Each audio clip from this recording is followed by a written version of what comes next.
Hey everyone, this is Kolst here, bringing you this video, which is the full card review for the new set, Madness at the Darkmoon Faire. I'm streaming this live on Twitch right now, and there are people in chat. Sure, the people in chat will post things into chat or something. You should be able to see the chat window directly above me when people do. Yeah, we got some people. Nice. But anyway, so have it there so people can put their own input into the decisions I make. I'm going to be rating all of these things on a scale from 1 star to 5 star. And we have the Pepe star emote, which I will put in the chat here so people can rate somewhere between 1 star and 5 star themselves so they can put their own input in. But anyway, yeah.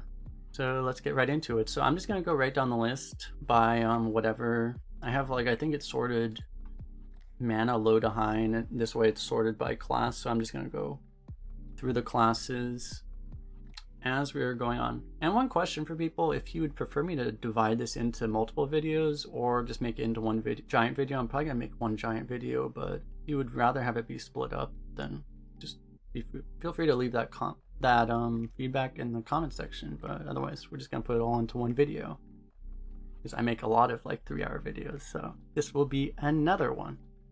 Anyway, without further ado, let's get started. So the first one is Fellscream Blast. This is actually just a reprint of an older card, except it has lifesteal. So the older card is Shooting Star, which was a Mage card printed probably back in what, like 2018, 2017, something like that. I don't know. I'm not good with like sets, so I don't know exactly what set it was, but it was back in that time. But it's a 1 mana deal 1 with in a cone, but also has lifesteal. So it's a pretty good card.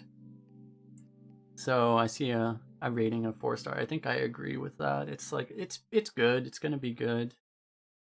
In Demon Hunter, it's probably going to be not quite as good. It's like somewhere between a 3 and a 4. I think my rating will be a 4. Because it's a pretty good card. I think we all know how valuable pings are because of like the AUG merchants and stuff. So I think it's going to be really good just for that reason. So, and it is true, as mentioned by -1. If you have spell damage, it becomes even better. I think it starts out pretty good and it has the potential to be even better. I think that's worthy of a 4. But I should have mentioned, like, for me 3 stars is going to be something that's like kind of average, 4 stars is going to be something that's like a pretty good card, and 5 stars is going to be something that shouldn't exist basically. So, and cards below 3 stars don't really matter because without buckets you don't tend to pick them ever. So, be a card you rarely see. So the next card is Throglaive. 1 mana. Some of these cards I haven't read before, so I'm going to be reading them for the first time. This is one of them. Deal 2 damage to minion. If it dies, add a temporary copy of this tier. What does temporary mean? Does that mean expires end of turn? I assume that's what it means. What is temporary? Why did they not use the same text as before? Okay, so apparently I'm being told that is what it is. So, okay, it's like a 1 mana deal 2 with Echo, potentially. That actually seems...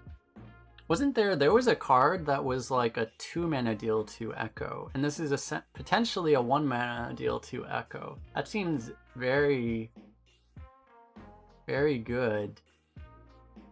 Because you can essentially use it as an AoE. Like if your opponent has 4 2 health minions, it's a Consecration, right? That seems extremely strong. It does have to die, so it's not a pure Echo, but it's pretty good. I think it's I think I'm also gonna give this a 4. I don't think it's the craziest thing ever, but that's a lot. This thing's kind of like a pen flinger. It's like a double pen flinger essentially that you can do in 1 turn. So I think it'll be good often enough that it gets a pretty good rating from me. Okay, next one. Redeemed Pariah. This was a card I saw in the card reveal on my stream, and I was like, oh look, Undertaker 2.0. Great. And so if I understand this card, it says after you play an Outcast card, gain +1/+1. It starts as a 2-mana 2/3. That means I don't think the Outcast card actually has to trigger. It just has to be an Outcast card, I'm assuming.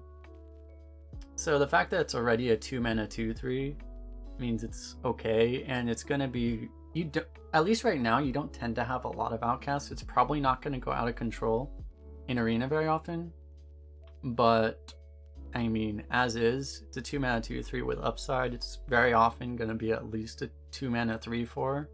Seems extremely good. Honestly, like if it was a few sets ago, this would probably be a 5, but I think we're gonna have even crazier cards, so I'm gonna like keep this in the 4 territory. Otherwise I'm gonna have too many 5s, I think. But it's a high 5, I think. I mean a high 4. So yeah. Next is Acrobatics. 3 mana, draw 2 cards. If you play both this turn, draw 2 more. That seems very difficult to trigger. That seems very, very difficult to trigger, and especially in Arena. If you don't have a really low curve, I think that's going to be really hard to trigger. So it's an Arcane Intellect, right? The thing is like Demon Hunter has a 2 mana draw 2, which I think is actually, which is not, doesn't seem that good. And this is a 3 mana draw 2, which is often about as good as a 2 mana draw 2, but occasionally a 3 mana sprint, which would be insane. I think it's going to be inconsistent enough that I'm going to give it, and you have to play it really late. I'm going to give it a 3. I think it's going to be a little bit too inconsistent to be like a super, super valuable pick. And the thing is like, also it goes with the fact that if you have such a low curve that you're actually going to trigger this, then you're drawing a bunch of crap, right? So it's not even that much value anyway. I think it's going to be okay, but obviously like Arcane Intellect is okay, right? Yeah, definitely not crazy, I don't think. I think it'll probably be better in Constructed, where you can actually like control more what the cards in your deck are, potentially, but I'm not, this is more of an Arena focused review, so I don't want to spend too much time mentioning what I think about Constructed, because first of all, I don't play Constructed, and also trying to keep the video as short as possible, right? So what's my way next? Oh my god. Oh no. 3 mana 3/2 weapon. Outcast. Deal 1 to all enemies. So it's Dreadlord's Bite, which is very similar to Death Bite, which was one of the best warrior cards ever printed. It does have to be Outcast, which makes it a lot less consistent. This is, I think I agree. I think it's like a 4.5. I don't think it's quite as good as like Death Bite, but because it also doesn't have the Death Rattle. So it's between a 4 and a 5 for me. I'm gonna actually put it on the low end, I think, because of the fact that it has to be Outcast, and that, and essentially that one thing I've been saying on stream for a while is I feel like weapons in Demon Hunter are a little awkward sometimes, just because they lock up your ping. So I'm gonna give it a 4, but it's this is a very high 4.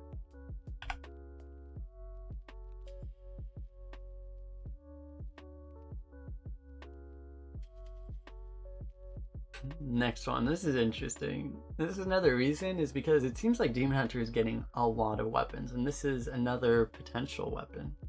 It's a 3 mana 4/3 with Corrupt. I haven't mentioned Corrupt yet. So Corrupt, if anyone doesn't know, is a new mechanic, which I think I can hover this and you'll see. It's an effect that goes off if you play a card in hand after you, if you play a card that costs more than the card with the corrupt keyword on it, the effect goes off. So this thing becomes, I imagine, a 3-mana 4/3 weapon, right? Yeah. This is the corrupted version. It just becomes a weapon with the same stats. So a 3-mana 4/3 is already very good. A 3-mana 4/3 weapon is absolutely disgusting. And that's just 3-mana deal 12. That's just like way too good to not be absolutely insane. So I think this is the one that I'll give a 5 to, because it's a 3-mana corrupt, and one thing we're gonna see is like you have like certain cards that are such expensive corrupts that they're gonna be hard to trigger, but this is a 3-mana. It just means that the critical thing about the corrupt keyword is it means you can't just play this thing as a weapon on turn 3 ever, right? But there's no point in the game where a 3-mana 4/3 weapon comes bad. So I think this card is absolutely insane. It's an epic, so we won't see it too often in Arena most likely. But when you see it, it's going to be terrifying. Okay, next one was, what's going on there? Insatiable Fellhound. So 3-mana 2/5 which is already, to 3-mana 2/5 taunt, which is already a decent stat line, right? And then has the corrupt, so it gains +1/+1 and lifesteal. So it becomes a 1-mana cheaper, better version of the 4-mana 3/5 lifesteal, which is a good card. Which is at least which is a decent to good card. So yeah, I don't think it's like, this isn't like going to be the most game-breaking card, but it's very solid. It's a really good curve minion. Turn 3, I think, is actually a pretty awkward turn for Demon Hunter a lot of the time. If you're not utilizing, your hero power or something, turn 3 feels like a weak card very often. So this is going to fill that gap very well. But at the same time, I don't think it's like the craziest thing ever, so I'm going to give it a 4. But I think it'll be a very good card. It's a common. You're going to see this card a lot.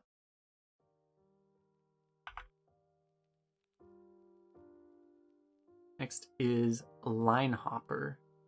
3-mana 3/4. Your outcast cards cost 1 less. So as I was saying before, there's some more outcast synergy being printed in this set, but you don't see a lot of outcast cards. And again, it looks like this doesn't require the outcast card to actually be outcastable. So as is, it's a 3-mana 3/4, which has the potential to make it even better.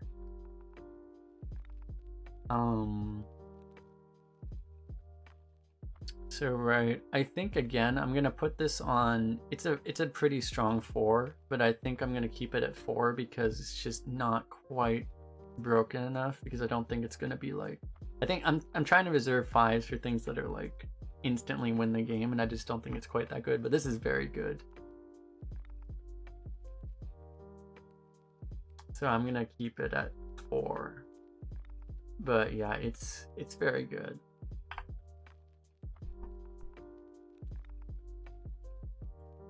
Next is Relentless Pursuit. 3 mana, give your hero +4 attack and immune this turn. So this is essentially, obviously it could be better depending on what you're doing. There's going to be some synergy with this card that we're gonna talk about later. Some people probably already know what I'm talking about. But yeah, as is in Arena, most of the time this is going to be a worse it's going to be a worse Shadow Bolt. So Shadow Bolt is, I don't know, Shadow Bolt I would probably give a 3. I would probably give 3 stars to. So this card, I don't know, it's somewhere between a 2 or a 3. It has some synergy, like, so the immune can be very helpful sometimes. So I think I'll keep it on the upper end there. So I'll give it a 3. But it's gonna be a card you'll see sometimes. It's a common, so it's not gonna be a super high priority card though. But it's pickable. Next is Stilt Stepper. 3 mana 4/1 battle cry. Draw a card. If you play it this turn, give your hero +4 attack this turn.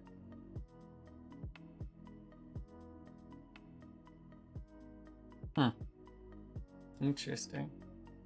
Seems pretty good. By default, a 3-mana 4/1 draw card is probably better than a Loot Hoarder or something.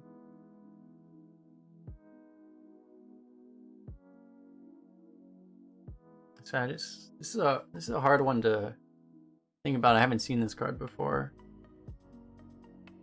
The fact that being able to draw one card, it's pretty RNG, right? It's like you either draw a late game card and you can't do it, or you don't, and it's a really big deal if you don't. It's gonna be a pretty frustrating card, probably. I'm gonna rate it a 3 because it's gonna be a card where if you're a good player, the RNG of what card you draw here, it's a single card, it's gonna be so impactful that even though it can be good, I didn't take away these cards. Well, that's okay. These stars. It's okay. I'm gonna keep it at a 3. I think it's too powerful of a card to rate it lower than that. But yeah, it's gonna be a card that I think is gonna be better against you than it is when you play it. But because of if you're a good player, you're gonna avoid it a little bit just because of the RNG, essentially. Next. How do you pronounce this? Il'gynoth? 4-mana 2/6 lifesteal. Your lifesteal damages the enemy hero instead of healing you. So there's not that much lifesteal, right? I don't think this card is very good in Arena. It could be very good in Constructed maybe, but if there's decks built around it, lifesteal, but I don't think it's... Just by default, it is a good effect because generally damage dealt is better than healing, just as a default. So it is a positive effect, but it's on a 4-mana 2/6, and I just don't think that's quite good enough. I'm surprised actually how high the ratings are. I think I'm actually leaning towards this being... Especially in the legendary bucket, I think this is actually... I'm going to give this a 2. Because I think it's going to be, especially within legendaries, it's going to be not one you're looking to take. I'm not sure if there's some major lifesteal synergy I'm missing, but it doesn't seem like there's enough to make it very good. It could be a card that you take. So a 2-mana card is going to be like a card that is going to be a little off, but situationally could still be good, right? So that's kind of my rating for a 2-star. So I'm gonna put it there.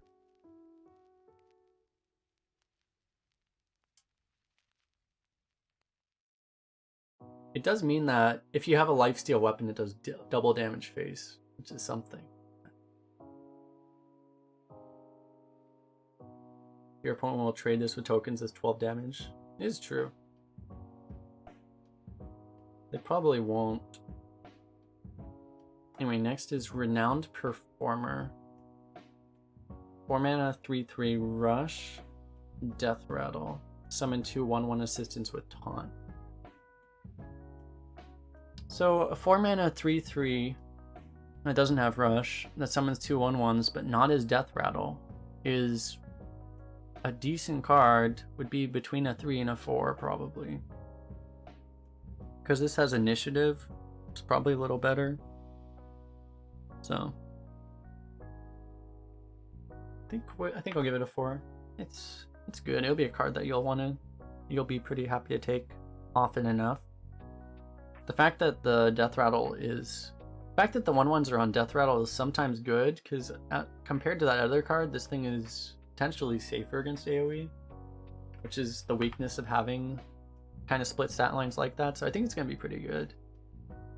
And the fact that the 1/1s have taunt also is pretty good. So I think it's a good card. Next is Zai the Incredible, legendary. 5-mana 5/3 battle cry. Copy the left and rightmost cards in your hand.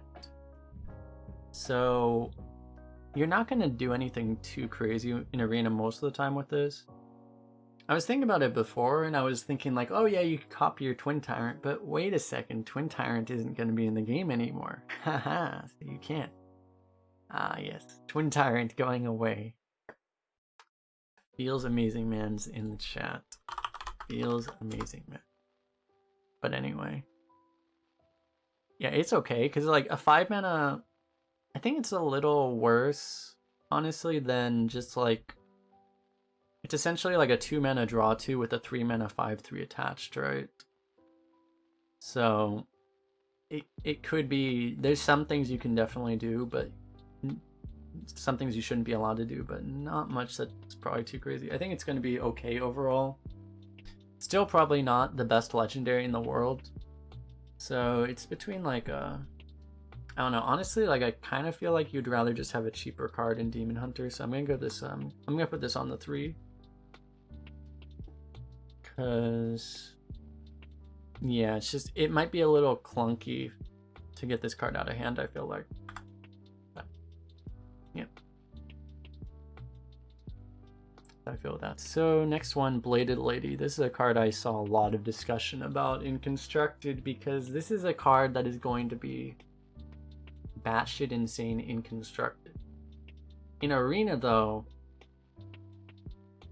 it shouldn't be batshit insane, because it's a very hard, I should say what the card does. It's 6 mana 6/6 rush, which is already very good, but if your hero has 6 or more attack, it costs 1, which is insane, obviously.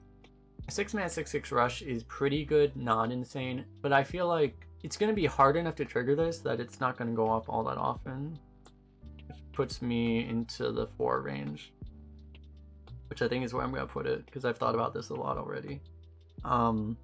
There are going to be some times where you're going to get absolutely wrecked by this card, because if you have something, the most common way you're going to have 6 or more attack, there are some other attack cards printed, but it's going to be something like a Marrow Slicer plus a Twin Slice, or a Second Slice, something like that. But that's going to happen pretty often. Not super often, but it's going to happen enough that you're going to see it. But I think overall it's probably not going to be, I don't think it's quite strong enough to make a 5. I think it's a high 4, but not quite a 5 in Arena. I think in Constructed it's going to be a 5. But yeah, those guys can have fun with that. Next, Expendable Performers. 7 mana, summon 7 1/1 Illidari with Rush. If they all die this turn, summon 7 more. Right, I did see this card before. I didn't think that much about it actually. So potentially it's a 7 mana deal 14. What's gonna happen a lot of time, you're just never gonna play this. I mean, sometimes you might, but you're never gonna play this when you can't kill them all off. The issue is like you actually can't. My understanding is you can't actually trigger this effect unless you have an empty board, because you need to summon all 7 of them, right? 4-star, assume you don't have to summon all 7. I think you do, is the thing. That's how I would guess it is. So if you're behind on board, this is a 7 mana deal 14, which is batshit insane. And even if you are not, and it's even better if you don't have to summon all 7 to get the effect. I honestly think this is a 5 from me, because that's just so much. This is like, and it's always going to be good, because like if you imagine you're only behind on 7 mana, you get a full board of 1/1s, and people don't have that much AoE right now. And you're pinned to slightly worse Flame Strike. It's way more flexible, though.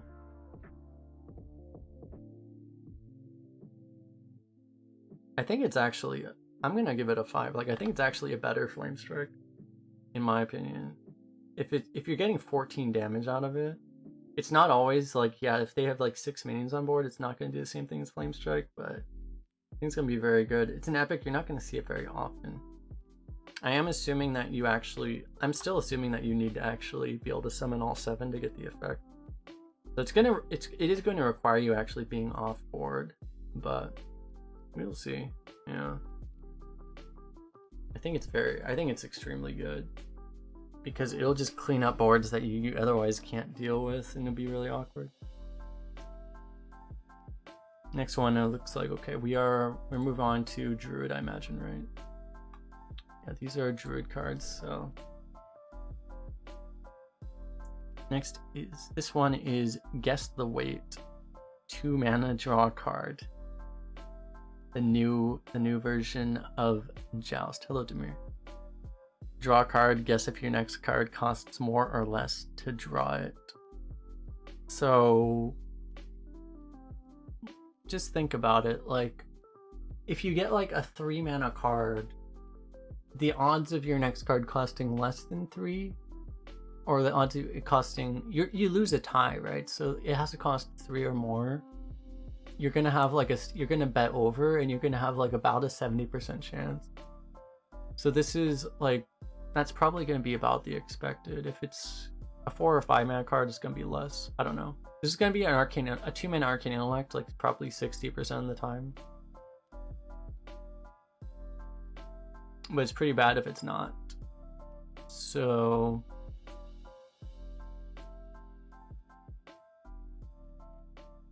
yeah, I'm gonna give it a 2. It's because it's also, I don't think it's probably a little better than that on average, but it's variance that you don't want if you're a good player, I think. So I'm gonna penalize it for the RNG a little bit. Next is Lunar Eclipse. 2 mana, deal 3 to a minion. Your next spell this turn costs 2 less. So a lot of times this is a 0 mana, deal 3. Seems pretty good.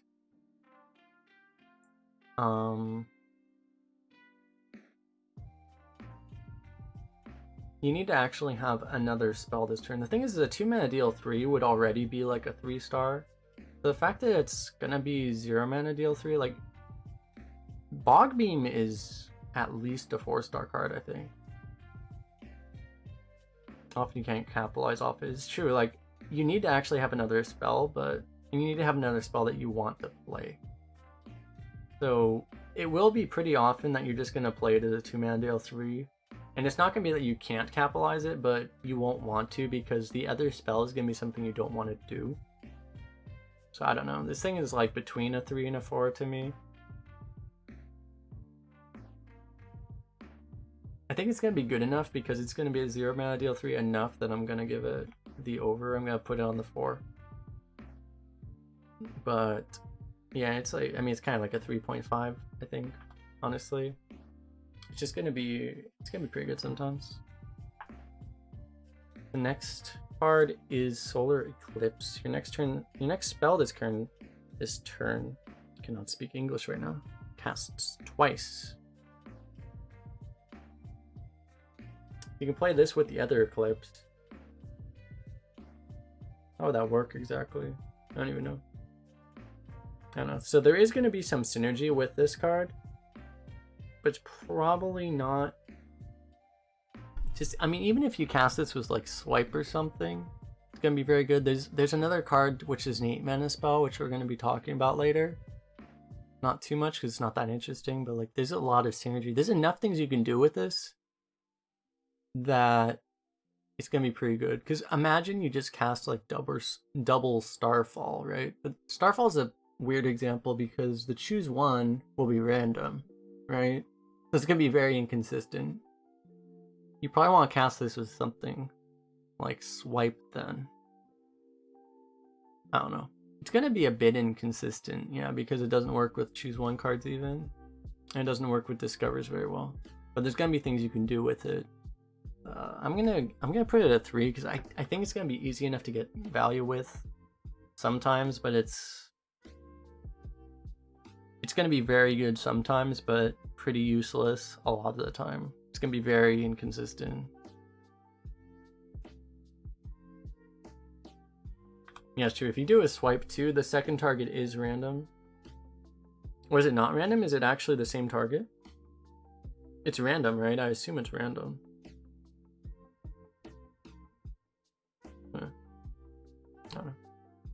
Let's move on.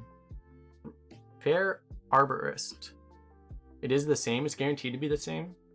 I assume a choose one is it choose one also guaranteed to be the same? Actually, let's move back. Because if the choose one is guaranteed to also be the same, then that would make it a lot better.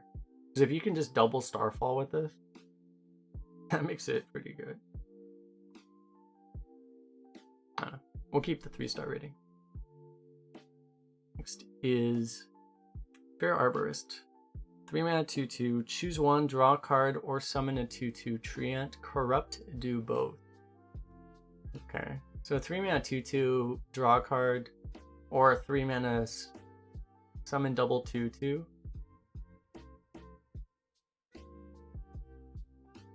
Those are both. 3-mana double 2/2 is a better card, I think. That's like a, I don't know, that's like a, that would be rated like a 2.5 or maybe a 3.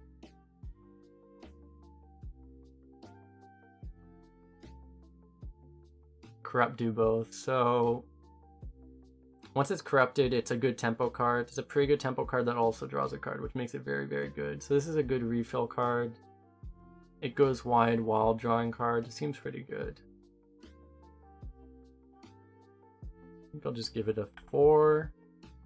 Yeah, it's just, it seems very good. It's not game breaking, so I think it's pretty much always going to be good because you can play, unlike a lot of corrupt cards, you can play this on 3, which I think is actually very useful.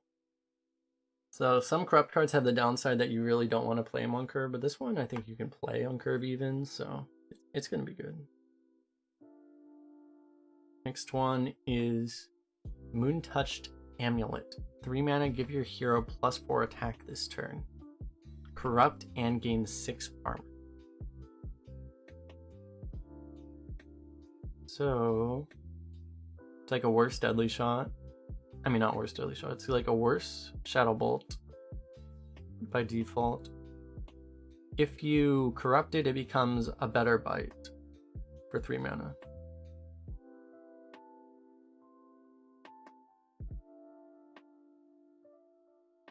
I don't think it's crazy. It's definitely not crazy. It's between a 2 and a 3-star to me. Like, it's a pickable card, but it's not going to be crazy good. The fact is like you're not always going to be able to corrupt it all that well. Yeah, I think 2.5 is where I'm feeling too. It's okay. I don't know whether I give it the over or the under on that.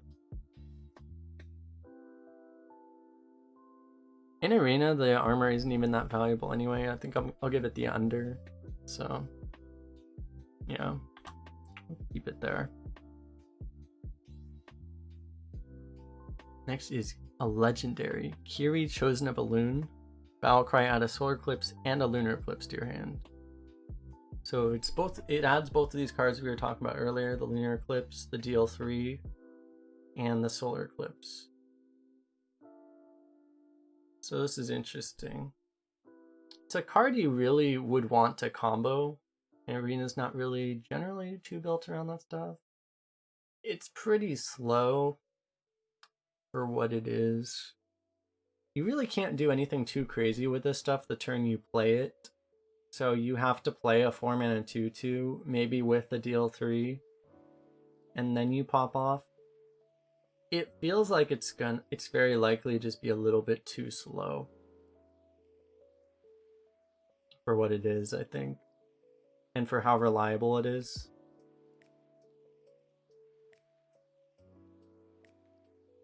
But I mean, it's still like kind of like a 4-mana 2/2 draw 2, which is actually pretty good. I'll give it a 3. I think it's gonna be pretty hard to pick in the legendary bucket though, I think, but it's not terrible. It can be very good. Next is Greybow, which is going to be a card which is going to be very interesting. I have a card to auto lose to a lot of the time. So it's a 5-mana 4/6 Death Rattle taunt. Give a random friendly minion Death Rattle, summon Greybow. It's going to be a card where if you drop this on board and you're a little bit ahead, you basically instantly win. It's a little bit slow, So it's not gonna save you if you're dying, because the death rattle, the minion has to actually die. And also if your opponent's able to clear off everything, it doesn't really work. So it's not going to be instant win that often, I think. I think the game has gone a little too fast for this to be like, if this was printed a year ago, I think this would be like a 6-star card and I would be like raging about it. But as of now, I think it's a bit weaker, so I don't know. It's between a 4 and a 5 to me, I think. And I think I'm gonna give it a 4 because it relies on the fact that you actually have to be ahead and your opponent needs to not have enough removal to efficiently deal with it. So it shouldn't, and even then it still gets hexed. So I'm gonna put it in a 4. There's gonna be a card that is gonna be something you just automatically lose to sometimes. Next is Umbral Owl. 7 mana 4/4 rush, cost 1 less for each spell you've cast this game. So if you're on coin, it's automatically 6. It needs to get... It seems like this is a little conservatively statted. Like, you need to cast 4 spells before it becomes really playable. And a 4 mana 4/4 rush is playable. But yeah, that's gonna be a little... That's gonna be a little bit late in Arena. There's been other cards that are like this that they don't tend to be all that hot. So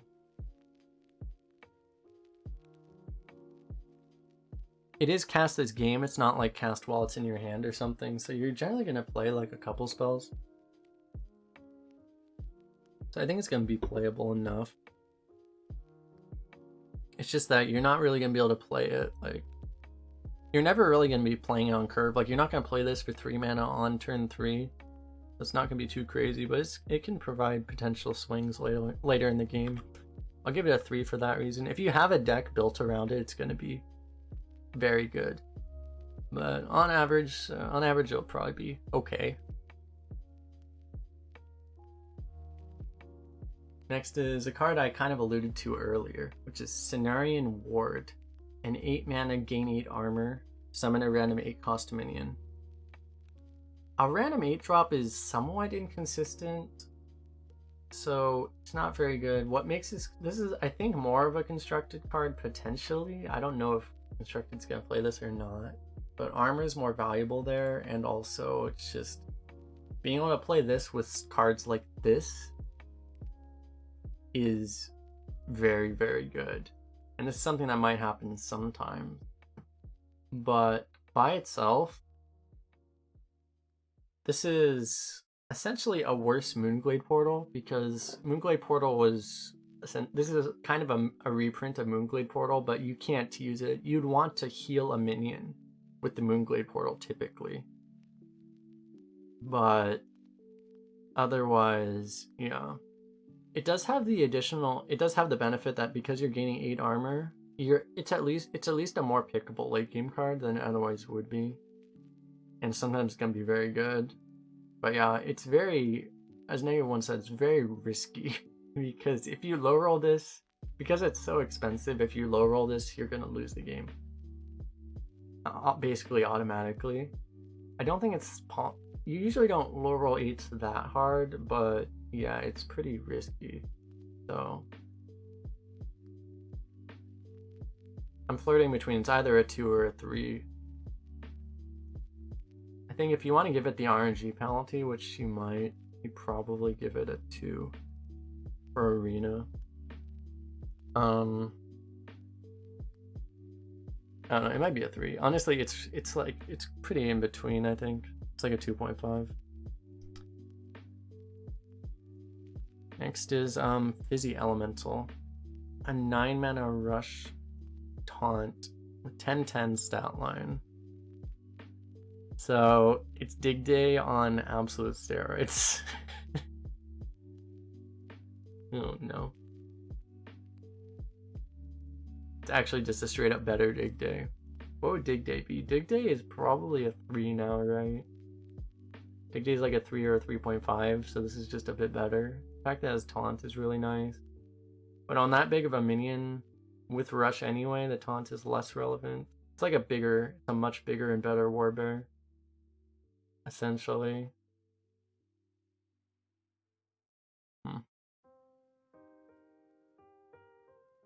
It's a Dig Day with +1/+1 that is slightly better defensively. It's probably not. It's probably just going to get a 4. I don't think it's quite good enough to be a 5. But yeah, it's very good. It's a rare, you'll see it a decent amount.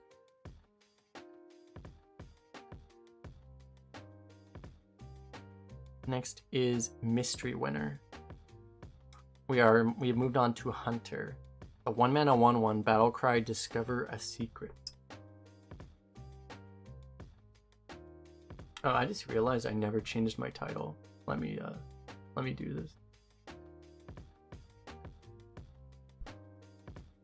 New set full card review.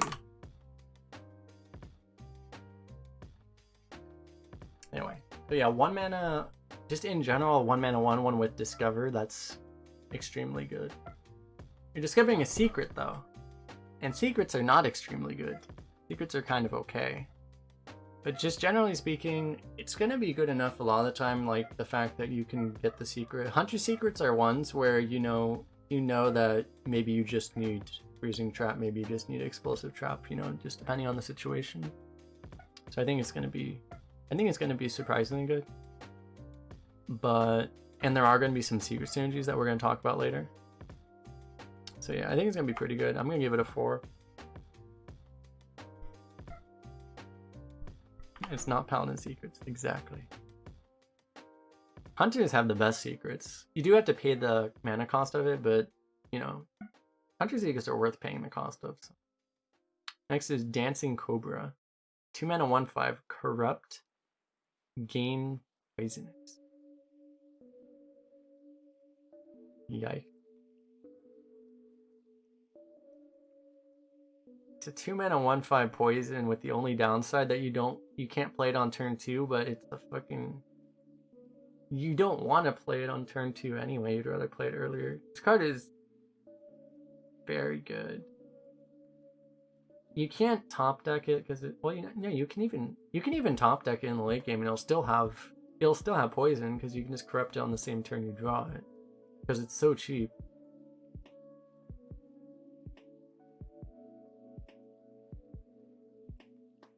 And honestly, it has such good stats you can even tempo it on turn 2. Let's be honest. The 2-mana 1/5 is not bad.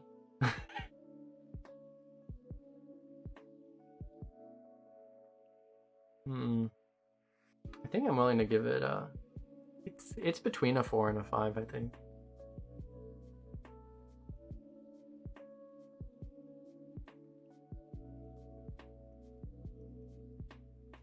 Just trying to think, like, what is a 5 health poison?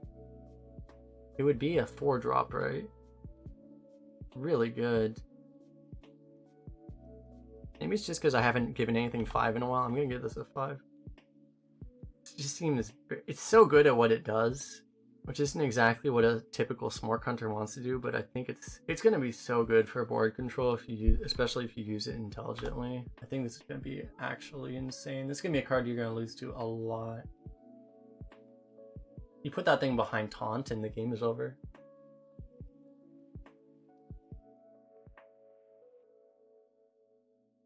Next is Don't Feed the Animals. 2 mana, give all beasts in your hand +1/+1. Corrupt, give them +2/+2 instead. Probably a little too inconsistent.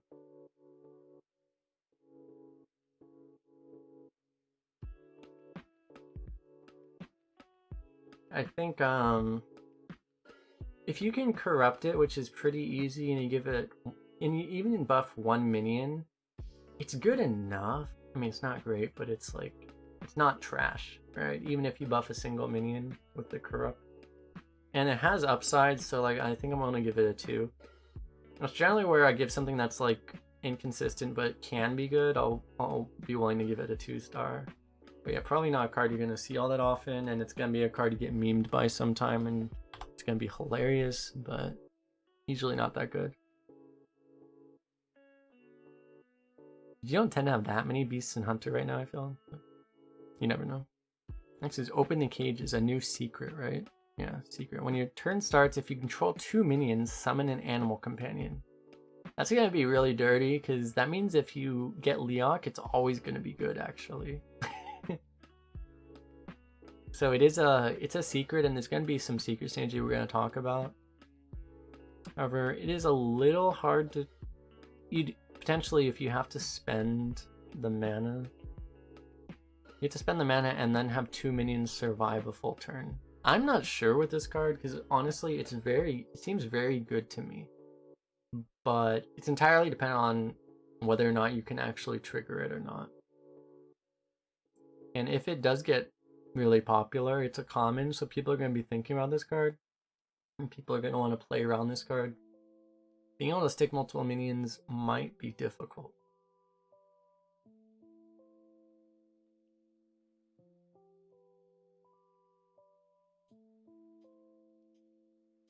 So the one thing is it's going to be bad on curve, right? Because you're not going to be able to trigger it on me immediately. It's more of a mid-game secret.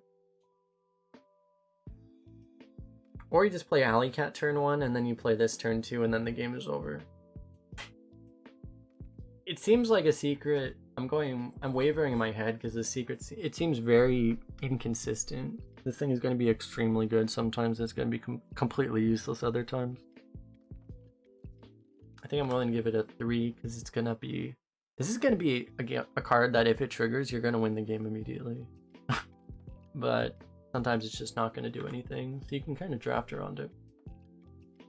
Let's see. And it has secrets with cards like this. It has synergy with cards like this, which is Petting Zoo. Which is a spell, 3 mana, summon a 3/3, repeat for each secret you control. So if you have a single secret, this is a double 3/3 for 3 mana. You can play this on turn 5 with a secret to get a secret and double 3/3. This card, I think, is extremely, extremely good. I'm surprised by how low the ratings are, because it has very low downside. I think this is a card that it's a rare, so it's not going to be that consistent.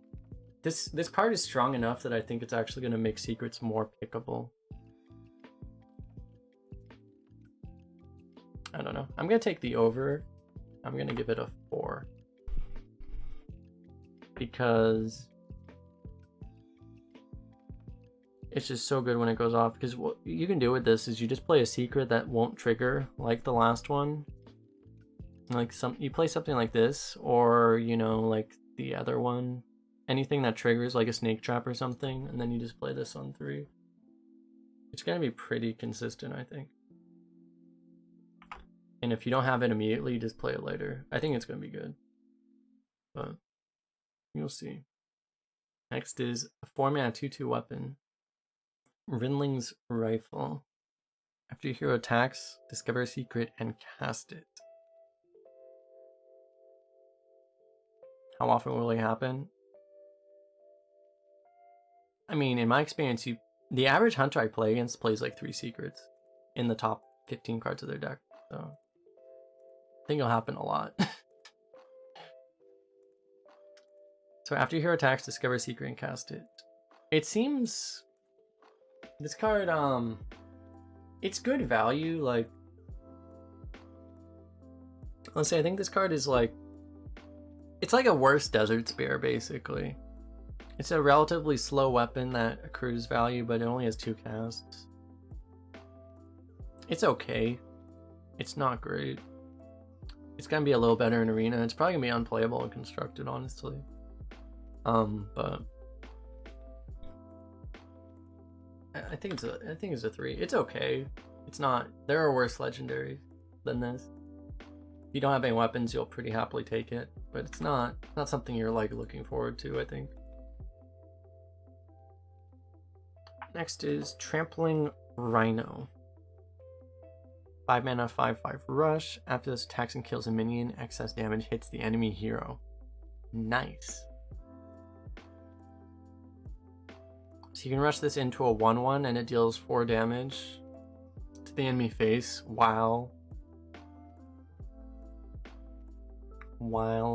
leaving a 5/4. In an aggro archetype, this card is actually insane. This is insanely good in an aggro archetype. Even in a slow archetype, it's still a 5 mana 5/5 rush, which is pretty good.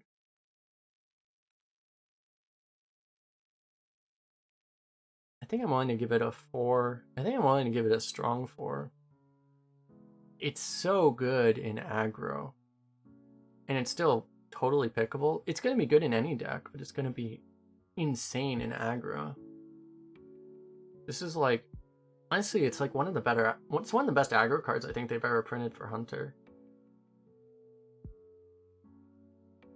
At least in the last couple of years.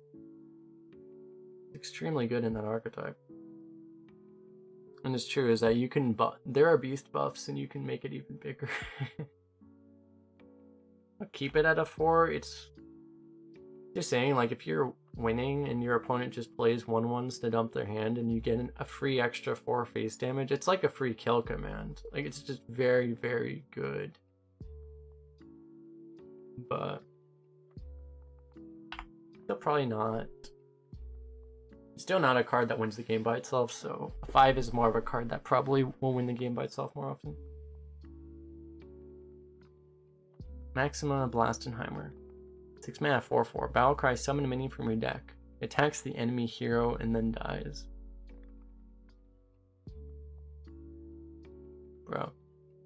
All I see with this card is that Magma Rager is good now with this card.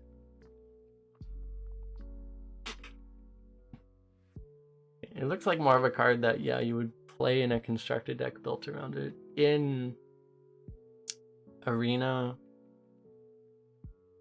on average, like, what's it gonna be? It's gonna be like a 6 mana 4/4 that casts something resembling a deadly kill command phase. It's very awkward. It does, you can potentially get a death rattle off of it, so it could be, I don't know. It's probably not very good. I'll give it a 2. Because you can, it might even be a 1. Honestly, a 2 might be too much. I don't know. You can at least play it in a... The problem is it's not even good in an aggro deck, because then you're going to have a bunch of, like, 1-drops you're going to pull. To be honest, yeah, you know, I'm actually going to change my... I think it's a 1. It's just not quite good enough. Unless you actually build your deck around it. I think it's Arena, it's probably a 1. It's going to be a card you occasionally get memed by, but, like, someone will just pull a Proto Drake, but, yeah. It's at least face damage. That's the thing, though, right? It's like a bad... But then it's a bad, what's the 5 mana 4/4 deal 3? Because that's what it's going to be on average, right? So, Nightblade. It's a bad Nightblade. So. Next one, Darkmoon Tonk. 7 mana, 8/5 Death Rattle. Fire 4 missiles at random enemies that deal 2 damage each.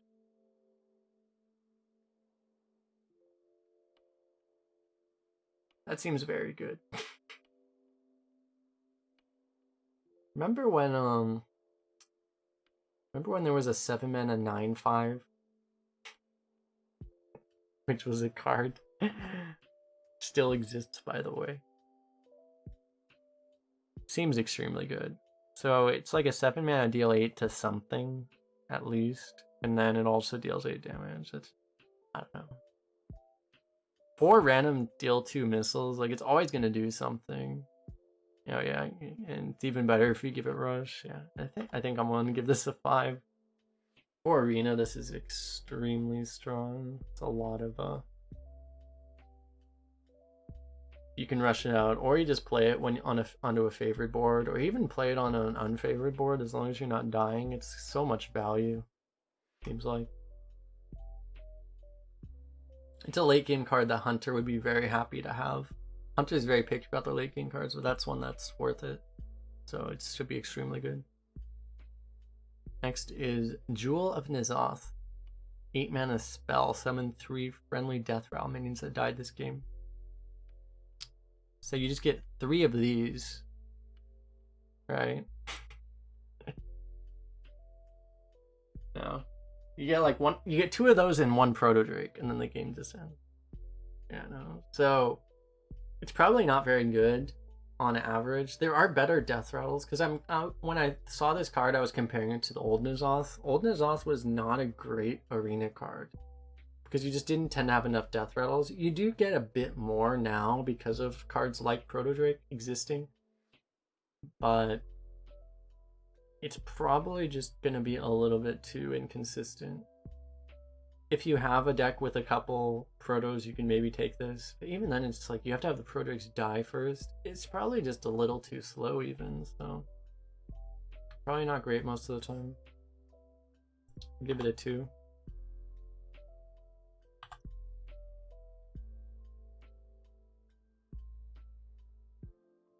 Yeah, it'll definitely be a thing where if you have the deck for it, you can consider picking it. That's why I put a 2. I put those cards in the 2 territory though, where you have the right kind of deck for it. Okay, next we're moving on to Mage. Confection Cyclone. 2 mana, 3/2. Battle Cry, add 2 1/2 sugar elementals, which I assume are 1-drops, right? Yeah. Seems extremely good, actually.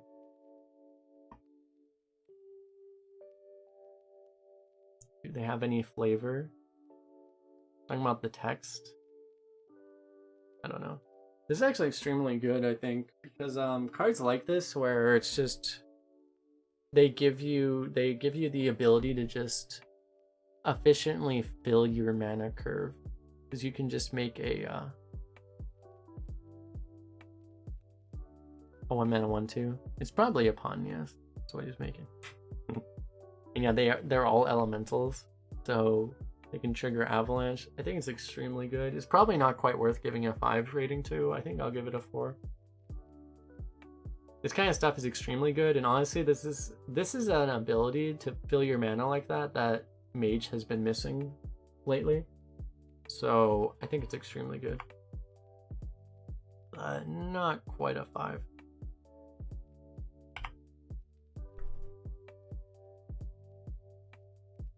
Deck of Lunacy.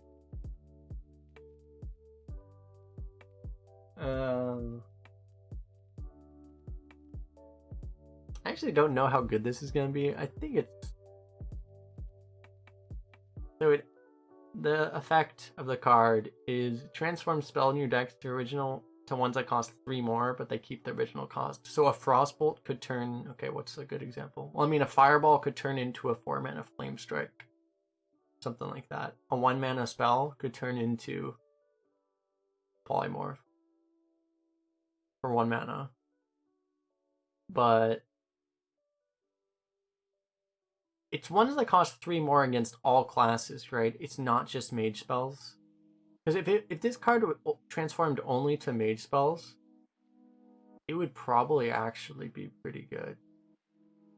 But as is, I don't think it does. So it's going to be... There are a lot of bad spells in other classes, and there are a lot of bad spells being printed in this set, even, so... The fact is, it's a 2 mana deal nothing, and you actually have to draw the spell even afterwards, so, like, this is, like, pretty bad. It's probably good enough, because you do ramp, that it's probably worth giving a 2-star to, but in most decks, it's probably not going to be good. You need to have a lot of spells, you need to have a deck which is able to play 2 mana do nothing and also buy enough time and draw enough spells that this gets value. Probably not quite good enough. Yeah, it's like, I think it's a lot better than Encounters Flow, but that's the card I compare it to, is Encounters Flow, and yeah, probably not quite good enough, but honestly I think it is pickable if you have the right deck for it. Next is Game Master. 2 mana, 2/3. The first secret you play each turn costs 1. Interesting. So you drop it on turn 2, and then you can play Secret Ping on turn 3.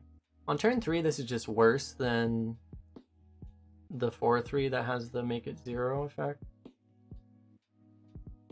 So, I don't know, 2 mana 2/3 that has potentially good effect. Pretty good card.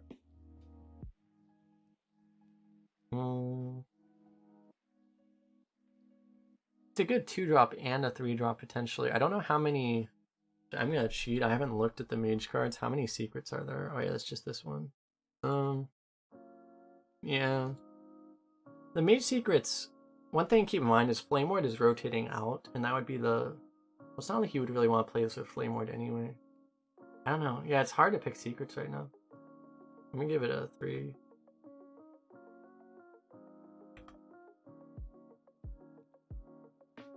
Talking about secrets, the next card, Rigged Fair Game. Secret: if you didn't take any damage during your opponent's turn, draw 3 cards. So sometimes this is just a 3 mana draw 3 on a 1-turn delay, but sometimes this is a 3 mana do nothing.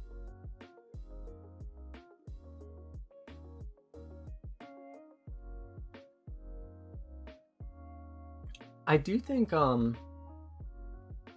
think a lot of people immediately compare this card to Sanctuary. The difference between this and Sanctuary, which is important to remember, is that Sanctuary is face up where this is face down. So your opponent isn't necessarily going to do some play that they don't want to do just because this card exists. And this is also an epic.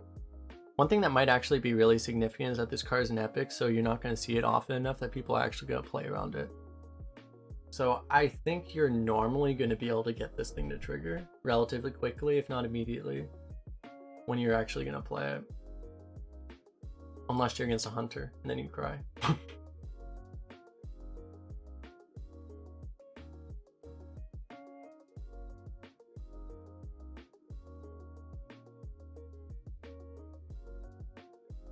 So the question is like, the only problem is that having a delay on drawing the cards is actually a significant cost. Like if you compare this to Arcane Intellect, I think you might actually prefer Arcane Intellect to this thing because of the ability to draw it instantly, and that you wouldn't be able to do that. I don't know. It's probably gonna be good enough. I think I'm going to give it a 3. I'm gonna put it at a 3 because it requires your deck to be built around it, kind of. I think it's gonna be really good sometimes, but it's gonna be. It's not like mages need value right now, right? That's like the one thing they have.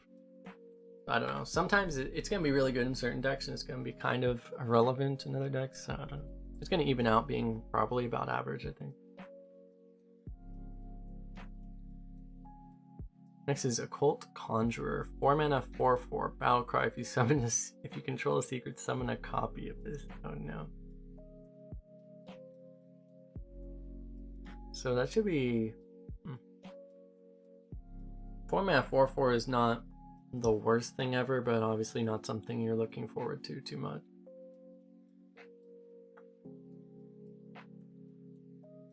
But occasionally extremely good. It reminds you very similar to the 6 mana 6/6 based off spell damage.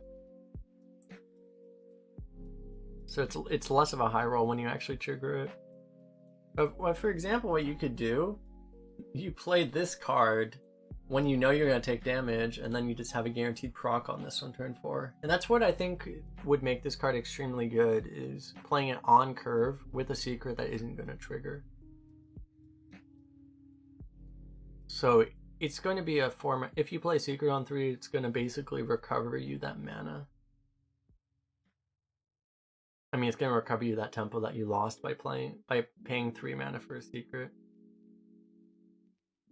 You hardly have these 2 epics. Well, yeah, it's like, it's not just this one, right? It's like you might also play like a counter spell, or, you know, something that isn't a mirror entity, essentially. An ice block, exactly. It's gonna be, yeah, I don't know. I'm gonna give it a 3. Like, it's very high potential, but probably not that good overall. And in the right deck, extremely good, but it's a little too slow. If you play a secret and this thing on turn 7, it's okay. It's not like gonna win you the game or anything. Wild wants it banned already. Oh yeah, this guy. They can have fun with this one. Next is Ring Toss. 4 mana, discover a secret and cast it, which is terrible. Corrupt, discover 2 instead. So compared to a lot of corrupt cards, which I've mentioned before, this one is a lot of them are playable on curve, but this one is terrible without the corrupt. It's awful. So, and you would play this with like Flame Ward, but Flame Ward is rotating out. And like this secret, for instance, the fact that you're paying an extra mana crystal makes it even less likely to trigger. So I think this card is not very good. There really aren't great secrets right now in general, so. And the fact that you have to corrupt it to even play it, essentially, I think I'll give it a 2. Because if you have a slow enough deck that can afford it, it could be okay, but most of the time it's gonna suck, I think. Isn't Polysecret coming back? Potion of Polymorph? Is it? It might be. Anyone know? Is Potion of Polymorph? Let me check. It's Potion of Polymorph. No, it's from Mean Streets. It's not. So no, it should be. I think it's gonna be pretty bad. For now, it might improve in future sets. For now, it seems pretty bad.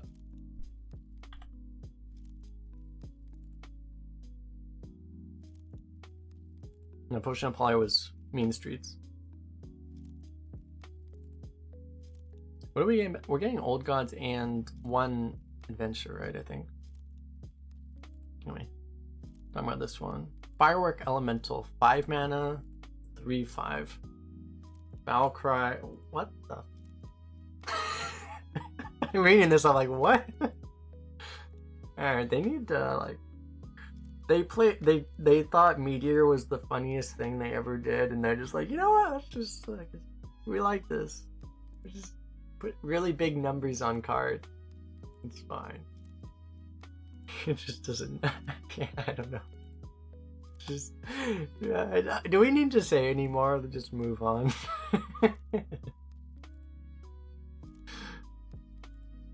I finished reading and it's like, okay, yeah, I think we're good.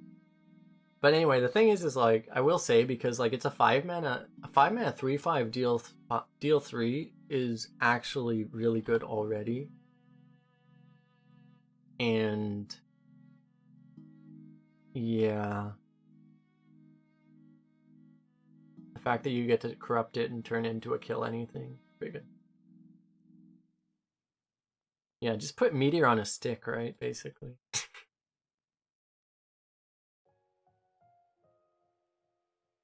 Next is, what is that? Sage or Sega? I don't know. Call it Sage. Seer of Darkmoon. 6 mana, 5/5. Battlecry, draw 1 card. Ancient of Lore is crying. Somebody call Ancient of Lore. Tell him we still care about him and we still love him. With the effect that it also gets upgraded so you draw an additional card for every friendly secret that has triggered this game. So the thing is, like, by default, it's a bad big ol' whelp, right? If you have 1 secret, it becomes playable. If you have 2 secrets, it becomes kind of broken. It's kind of in the same vein where it's like, it doesn't feel like what Mage really needs. You could, if you have a deck with a bunch of secrets and you put a bunch of cards in it, it's pretty good. But I do think with the cards in rotation right now, you're not. It feels like you're not really going to want to be going the secret route in general, so this card's not going to be that good most of the time. I'll give it a 2-star because it has potential still, but it's going to be usually not the greatest legendary. Sometimes you might have to take it because it's up against bad legendaries, but you know. Alright, next, Mask of Cthulhu. 7 mana, deal 10 damage, randomly split among all enemies. So, we actually had what's that called? Avenging Wrath? Is that the 6 mana deal 8 one? It was played against us today, which was surprising. I forget what to even call it because it's been so long. It's like an old friend. But yeah, this is just it's basically just it's a slightly bigger Avenging Wrath. Avenging Wrath is really just not really a good enough card to play right now. So this card's probably not good enough. Like this thing compared to a Flame Strike or something is gonna be worse. It's probably gonna be worse than a Fireball, to be honest. So it's pretty bad.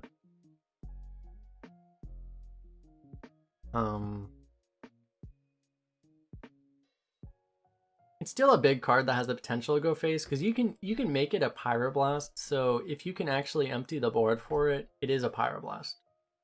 But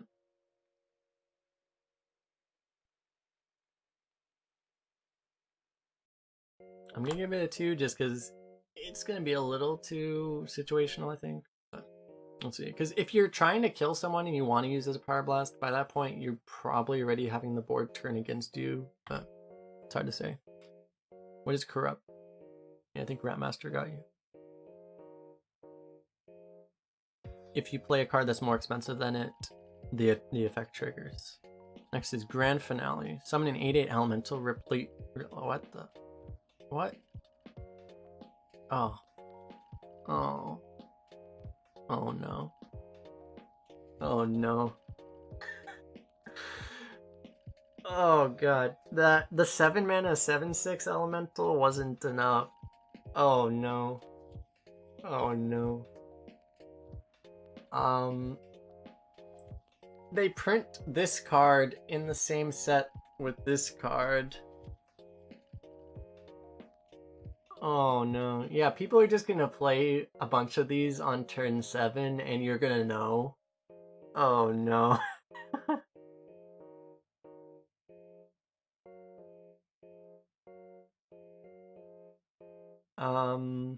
This is also an elemental. I don't know. I think... Oh. You only need one trigger for this to just win you the game. I think I'm willing to... I'm willing to give it a 5. Yeah, you can't take it if you don't have any elementals at all, but like, I mean, if you draw a single elemental and this card, you just win the game. Oh man. That's just... Yeah. It's way too good. They should probably ban this card from Arena. I'm just gonna say right now. They should just ban this card. Please ban this card. Please ban this card, Blizzard. I don't want this card in Arena. Just don't. Alright.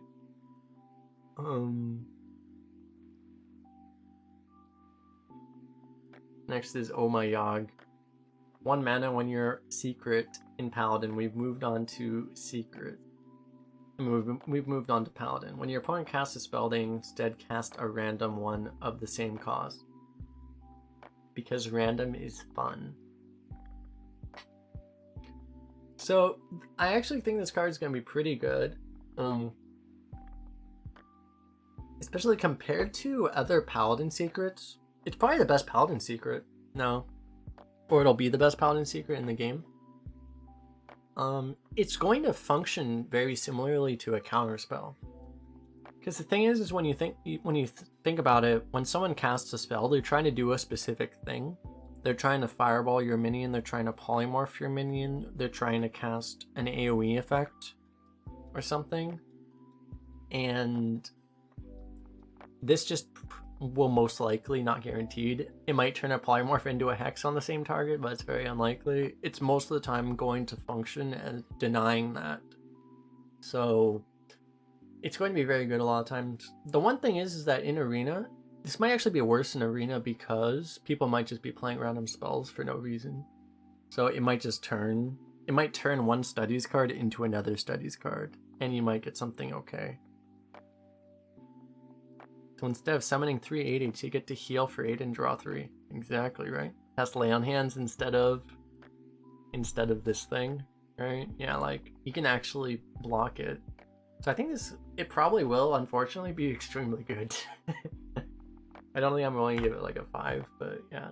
It's a good secret, and Paladin likes that. I think it's going to be very useful, and potentially for things like exactly that, blocking certain cards, so I think it's pretty good. It does have the downside that it's going to completely screw you sometimes too, right? But, you know, Yogg. Next is... didn't break, did it? Red Scale Dragon Tamer. Let's draw a dragon from your deck, right? 2 mana, 2/3, Death Rattle, draw a dragon from your deck.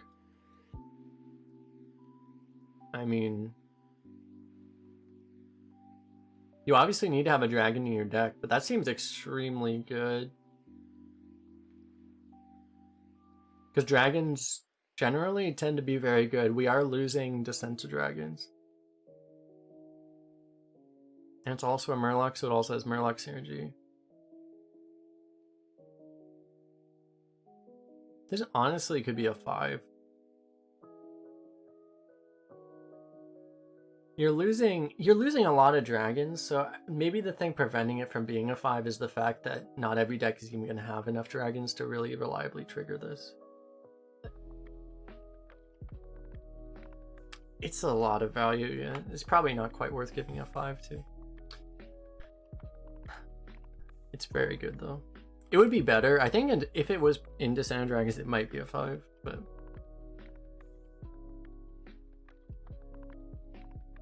Snack Run. 2 mana, discover a spell. Store health to your hero equal to its cost. So it is literally a reprint of that 6 mana 4/4 of Ivory Knight. It's Ivory Knight, right? Except it doesn't have a 4 mana 4/4 body attached to it.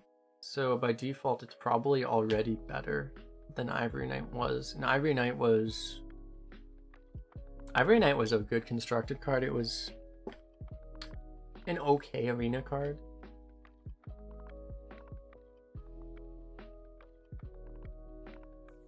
I will say Paladin, I'm gonna cheat and look at what the Paladin spells are right now. Not much getting added yet. Paladin spells have been pretty weak lately. So it's probably not that good. You're just gonna be hoping to get like a consecration off of this, I think.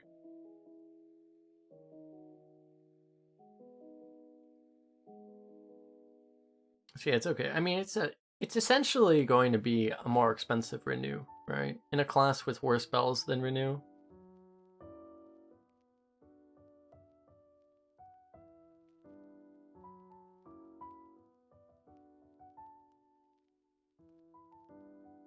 Yeah, I don't know. Just because it's to discover, I'll give it a 3. It's might be a little much. Maybe it is like a 2.5. If Paladin spells were better, it would be a lot better.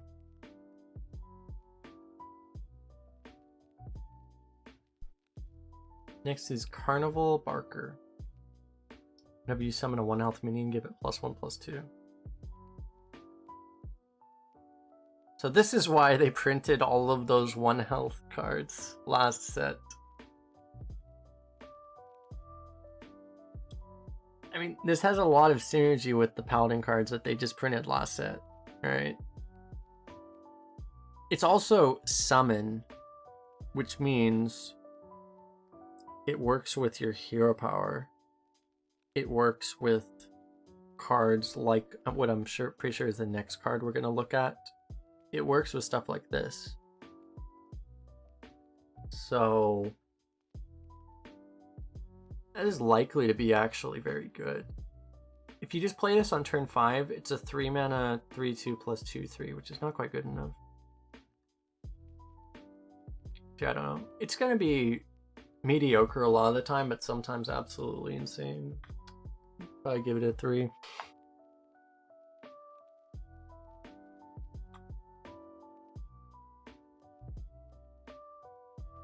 Next is Day at the Fair, the card we alluded to, which was revealed very early. 3 mana, 7/3 Silverhand recruits, corrupt summon 5. It's pretty bad on turn 3. It's not like it's unplayable, but it's not very good. And then you summon 5. Honestly, if you don't have some kind of synergy for that, it seems like it's still not great. 3 mana, summon 5 1/1s it's a good amount of stats, but it's just extremely vulnerable to a lot of things. That's the thing, right? Is you can't play it before turn 5. And then by that point, you're playing into pretty much every AoE in the game. So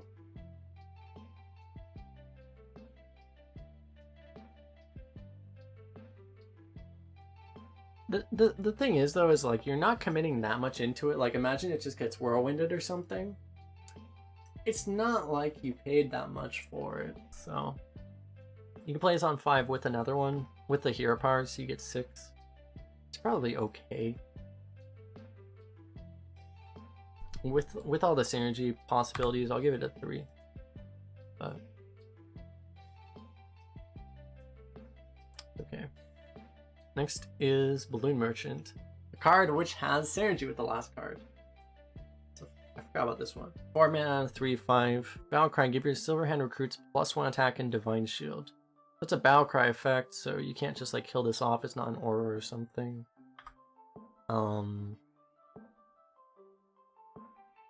It should be pretty good. If you just have a single recruit on board, it's already kind of worth it. 4 mana, 3/5, +1 attack, +1 Divine Shield. Pretty good.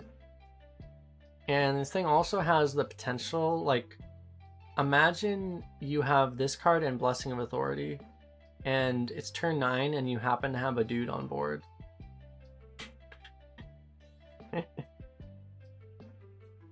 So, a single dude. You gotta load multiple dudes, but even a single dude. This card should be pretty good. It does require you to be on board and stuff, so it's not always gonna be the craziest thing. You can play it with, like, this guy on turn 7. Very good. I don't know. Probably not quite a 5, though. It has a lot of potential. It's going to be pretty solid a lot of the time.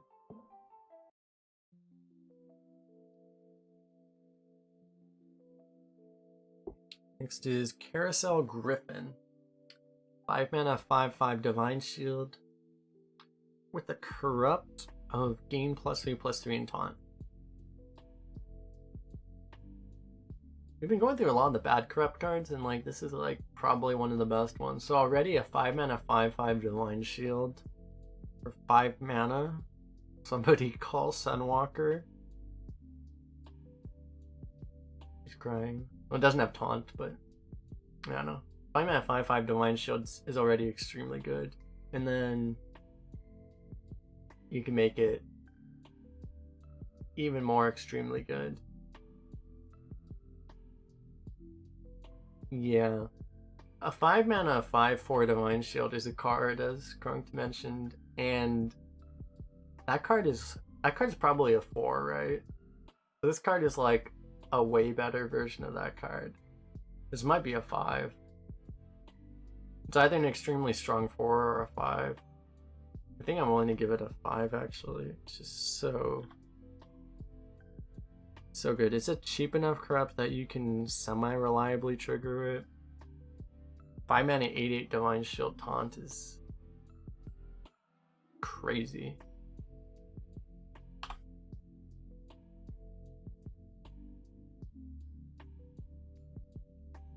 Next is Lothraxion the Redeemed. 5 mana 5/5 Battle Cry for the rest of the game. After you summon a Silverhand recruit, give it Divine Shield. Rest of the game. Okay. I mean, it's a 5 mana 5/5 if you... Assuming you don't have like too much crazy synergy for it, it's gonna be... You still turn all your hero powers into Archer Squires. It's pretty good. I don't think it's... It doesn't... If it gave all your dudes Divine Shield, including the ones on board, I think I would rate it a 5. But given that it doesn't do anything immediately, I don't think I can give it a 5. It's a good legendary. If you have a deck that wants to play the slow game, then it's good. But it's somewhat situational. I think it's a little too situational. I think I'm willing to give it a 4 though, because I do appreciate being able to just hero power people at death as Paladin, and this makes it just even better to do that. But yeah, I think it's good. Next is... Alright, I'm gonna be honest, do we even need to talk about this card, or can I just like push this button and move on? Are we cool if I just push this button and move on? I think we could just move on, right? The 6-mana 3/3 weapon that comes with a card that would already be a 6-drop. Okay, we're just gonna move on. Urel, this card, this is a neutral card synergy, and in the past they haven't put these cards into arena, so I'm assuming this won't be an arena, so I'm gonna skip it.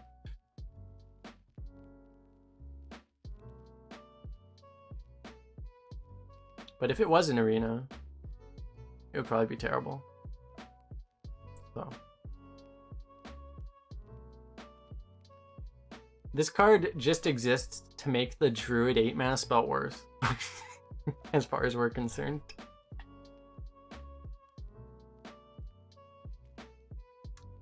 That is true. If you get the 2-mana drop that transforms all your neutrals, then you can get that thing.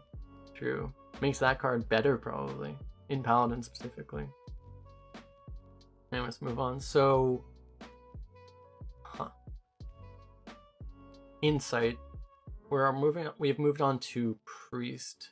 Actually, I'm gonna... No, I still drink. Okay. I think after Priest, I'm gonna take a break. But Insight. Draw a minion for 2 mana, corrupt to reduce its cost by 2. Doesn't seem like there's... It seems like a constructed card. It doesn't seem like... Yeah, it doesn't seem like there's much point in this card. You can... It's a 0-mana cycle, so like it's honestly not that bad.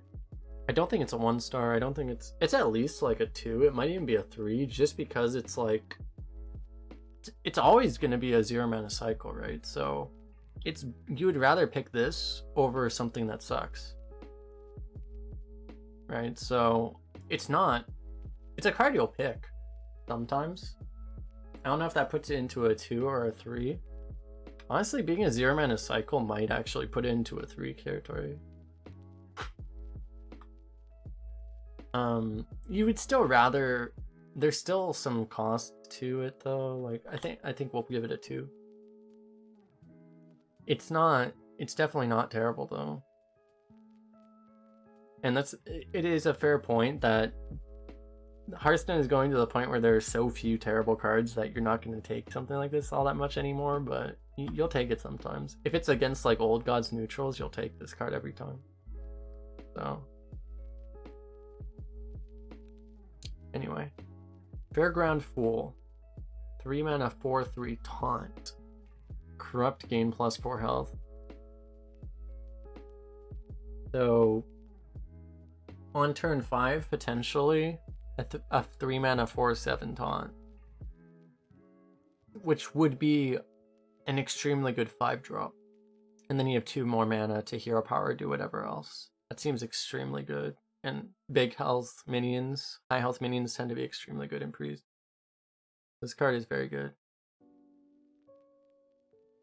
By default, a 3 mana 4/3 taunt is good already. But you're gonna want to outcast, you're gonna want to corrupt it if you can.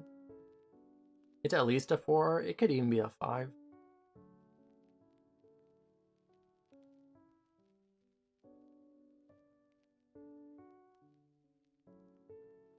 Just imagine, like, your opponent plays, like, imagine you're going second, your opponent plays, like, a 5 mana 5/6 or whatever the hell. and you just play this, you played a 4-drop the other turn, they play a 5-mana 5/6 to beat your Yeti, and then you play Shower Death and this card, and then you win the game. Immediately. That's like a pretty common scenario, I would think. It's extremely good.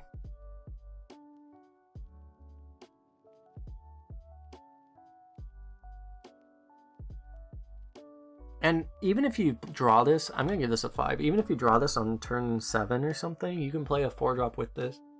I think it's extremely good. Just all these cheap corrupt cards, the cheaper the corrupt, the more likely it is you'll be able to trigger it immediately, right? If you draw it later. And that's just something you can trigger it on a top deck in the late game so easily. So good. Okay, next is Nazmani Bloodweaver. 3-mana 2/5. After you cast a spell, reduce the cost of a random card in your hand by 1. It's okay. This feels like, again, more of a constructed card. I think Priest has one more mana reduction card in the set, if I'm not mistaken.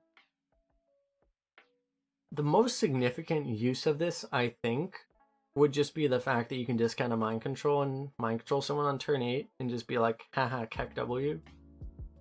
Get wrecked. I think would be the best use of this card. Nice Proto Drake, bro. It would be a shame if someone mind controlled it on curve. But yeah, a 3-mana 2/5 is already okay. It's at least like, I think it's at least a 3. The fact that you'll be able to make it essentially a 2-mana 2/5 enough. I think I'm willing to give it a 3. It's probably just not quite not better than that. You just don't see have a deck having enough spells to really use it. Well, the thing is like you almost only want to have one spell, because it's a lot of times it's gonna be better to just discount one spell. You know, you can have like a 6-mana mind control or something. So you don't need to have multiple spells. You actually almost would rather have one spell. Next is Palm Reading.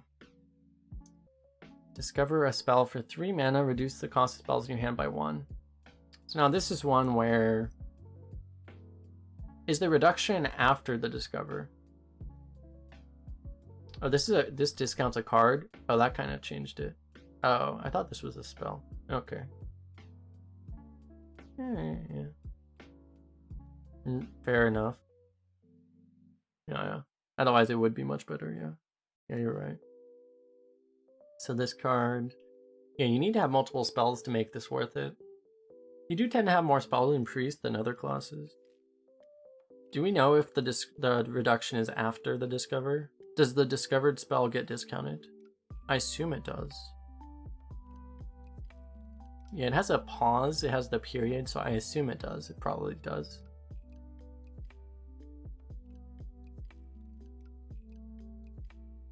Still a little expensive. If you get 3 discounts, it's net 0, but it takes a while to actually appreciate that discount. So it's a little slow. The Priest doesn't really like slow cards right now. 2 to 5, or 2 to 4 depending on the deck. Yeah.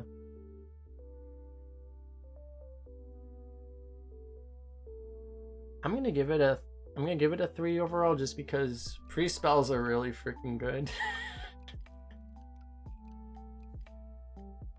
So anything that says Discover on it in Priest is automatically pretty good, I think. In any other class, it would probably be... In most other classes, it would probably be like a 2 or even a 1. In Warrior, it would be probably a 1. Yeah, every roll you can get for Soul Mirror is just the thing, right? Wait, is Soul Mirror even in the game though? Oh, sorry, I need to not use this monitor.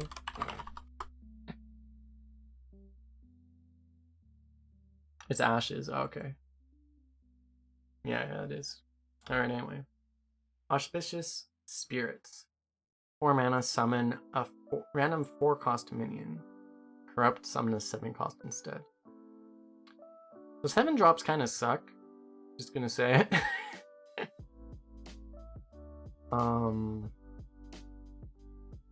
You can get lucky, but a lot of times they tend to suck.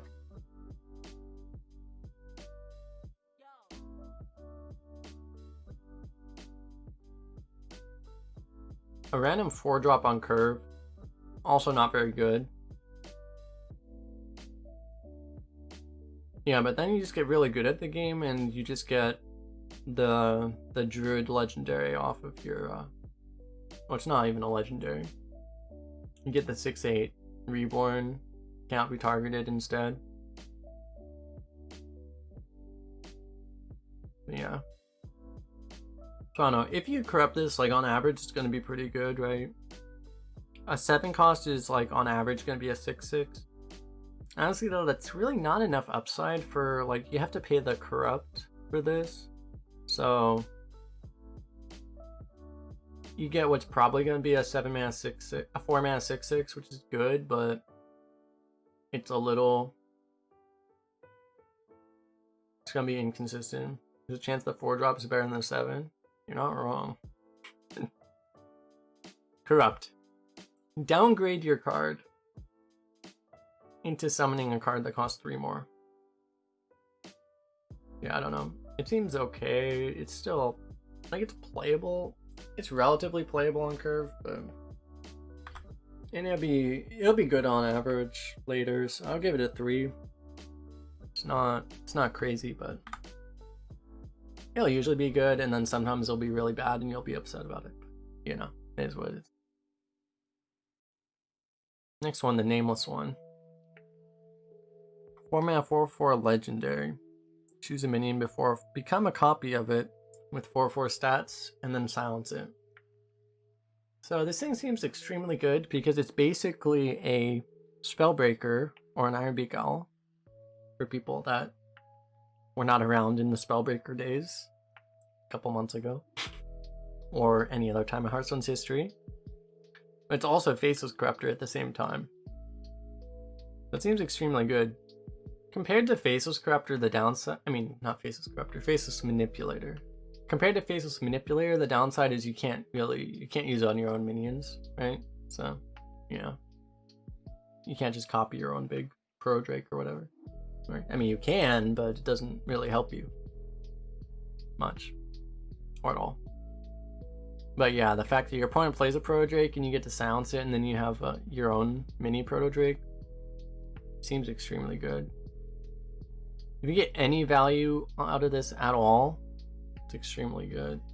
So yeah, 5 might be a little too much to give this. It's a 4 or a 5, I think. I don't know. It's a spellbreaker on, like, steroids.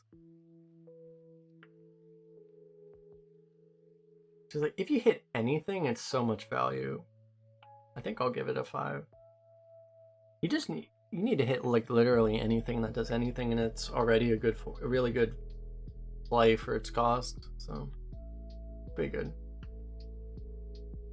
Next is Fortune Teller, another spell synergy card. 5 mana 3/3 taunt, which is pathetic, but gain +1/+1 for each spell in your hand. So you need 2 spells in hand to make this remotely playable. This thing is kind of comparable to, you know, like there's the 4 mana 1/6 that gains +1 for each spell in your hand. It's kind of like it, right? You need at least 2 for it to be decent. It's the same thing. It's basically the same as that card. You need at least 2 for it to be decent, and if you have 3 or more, it becomes better. It does scale better than that card because it gains health also. So if you get like a 5 mana 7/7 for 4 spells, that's not unreasonable. That's uncommon, but it's not unreasonable. And then it's very good. But it's not that good.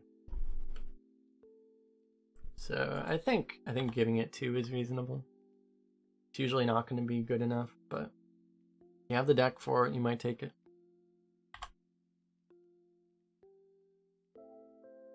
Next is Is it Goon or Gahoon? The Blood God. This was a card that, if you're watching my stream before this review, I saw this card and then I think I might have vomited out of my eyes temporarily. By temporarily, I mean I am now. And this card is extremely good. Let's name an 8/8 battle cry, draw 2 cards that cost health instead of mana. So it's basically a turn 8.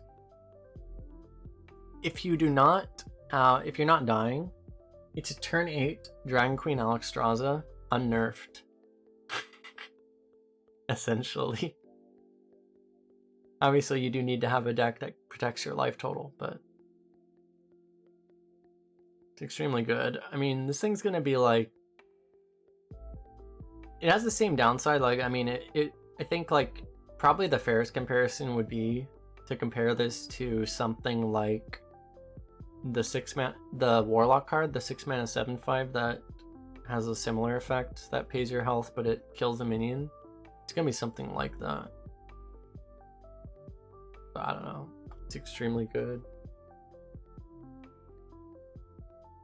This Chaotic Vice putting links in my chat.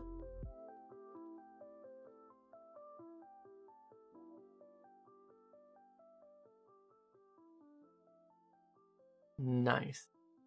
Or you could just draw Zephyrs. Exactly, you just draw Zephyrs with this. And that's good. But yeah, just seems extremely good. Next is Idol of Yasharj. I'm in a 10/10 copy of a minion in your deck. Maybe it does more constructed, I don't know, but I mean, out of the at least as far as Arena is concerned, this is probably one of the better idol cards. So I mean, it's an 8-mana 10/10, right? And sometimes it'll randomly be a Proto Drake or something. So it's honestly pretty good, just being an 8-mana 10/10 with potential upside. An 8-mana 10/10 would probably be like, I don't know, maybe a 3. An 8-mana 10/10 with possible upside. Maybe a 4.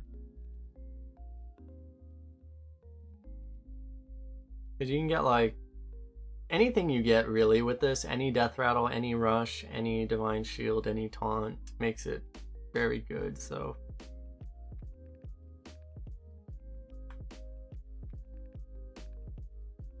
It's either a 3 or a 4.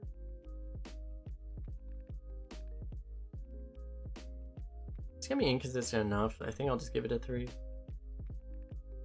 But yeah, it's fine. You'll see it. Especially if you see it with this card. 9 mana Blood of Gahoon. 9 mana 8/8 taunt. At the end of your turn, summon a 5/5 copy of a minion in your deck. Actually, that probably wouldn't. No, it would work with the other guy. So 9 mana for an 8/8 taunt and a 5/5. Seems extremely good. So this thing itself has taunt, so it's going to be very likely to die.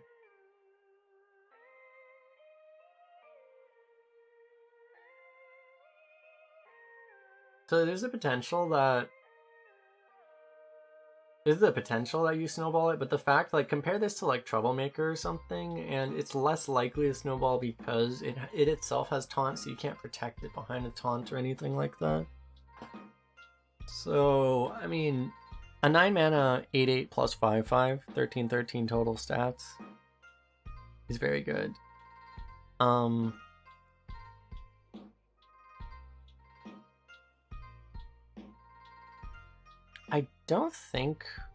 I just don't think, like, it's very good, but I don't think it's gonna like win you the game all that often. So like, I don't think it's something I'm willing to give a 5 to.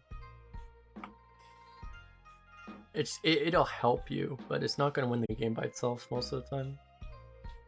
Because it has no initiative itself even. Alright, so next one is Rogue Prize Plunderer. 1 mana 2/1 combo, deal 1 damage to a minion for each other card you played this turn. So you have to combo it to do any battle cry or any combo. to deal any damage.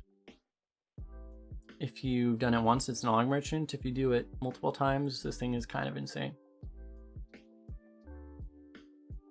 At what point does it become absolutely insane? Well, really, if you, even with 2, it's really good. You can potentially do like 3 or 4 or 5. It's not going to happen all that often. So what you do, you play this with Pen Flinger and like a backstab or something. It's very good. And with 3, it's just a it would just be a Holy Smite that leaves a small body, right? It's pretty good. I don't know, I feel like on average you're not gonna get that much out of it.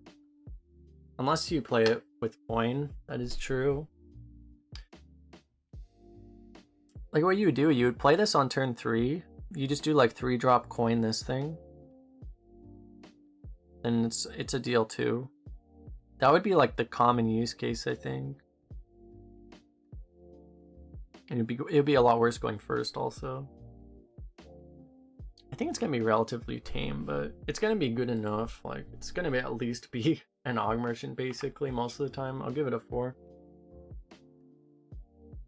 But I don't think in Arena it's gonna do that much most of the time.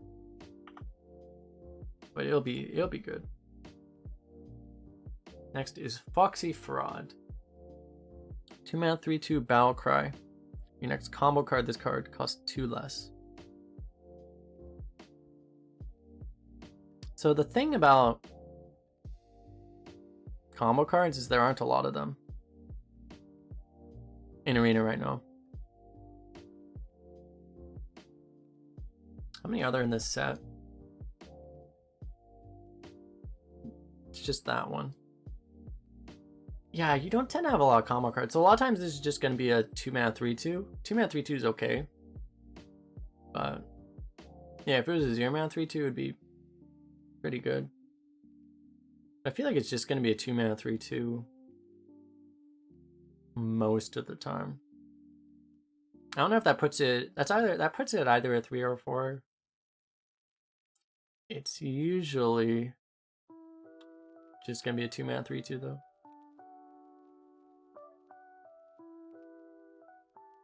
I'm gonna put it at a 3. It's gonna occasionally be crazy, but I think it's really not gonna be that great most of the time.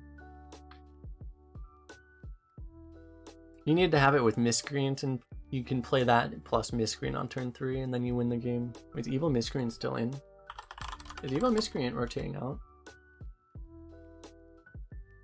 Rise of Shadows, it is rotating out. Yeah. Some of the best combo cards are rotating out, so yeah, alright. I mean, this card, Shadow Clone. 2 mana, Secret. After a minion attacks your hero, summon a copy of it with stealth. So the thing about this card, I think this is a worse Vaporize. I'm gonna be honest.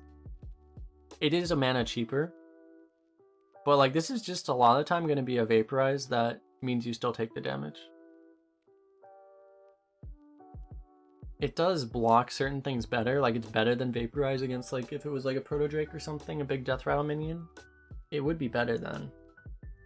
So I don't know, people, depending on... This card will probably be very good on day 1, and it probably will be not that good on, like, after people have played for like 3 days, I bet. Because you could probably just steal Proto Drakes with this really easily. Crazy in damage races. Well, the thing is like net, it does the same thing as Vaporize, because if you're on the aggressive side, it's kind of good. It kind of shares with Explosive Trap in the same way. So I don't know if it's better than Vape. I think it's just better because it costs 1 mana less. Because in a damage race, if you're the defensive side of the damage race, it's worse than Vaporize, because you still take the damage immediately. If you're on the aggressive side, it is better. It's the problem is like, I don't know, like, this card reminded me of Sudden Betrayal, where it's like Sudden Betrayal is extremely good, but the problem with it is that people would know you had it because there aren't a lot of rogue secrets, and knowing what it was, you can play around it. So that's the issue I have with it. It's a good card potentially if people play into it, but I think people just won't play into it as much as you would want to, unless you're at like 0-2. So it has potential because of like death rattles and stuff. I will give it that though, so. And it's cheaper in Vaporize, so I'll give it a 3. And yeah, there are more secrets than there normally were in Rogue, but this probably will be the best Rogue secret, so it'll probably be the one everyone expects and plays around. Not sure.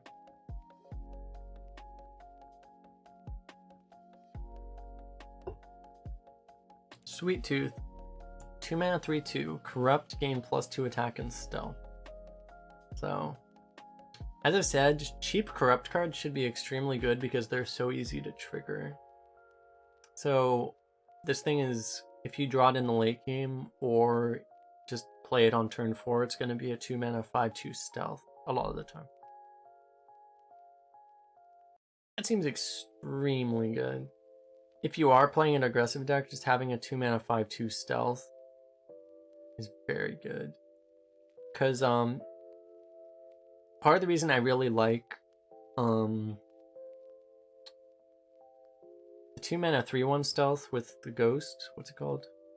I'm bad at names right now. But that card, the reason I really like that card is in a deck class like Rogue, is because that thing is like a 6 undeniable face, and this thing is essentially a 5 undeniable face. Unless they're going to AoE it. But it's extremely good.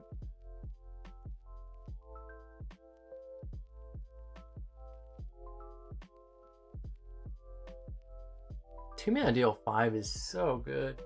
I think it might be this card might be a 5. It's at least a 4. Might be a 5.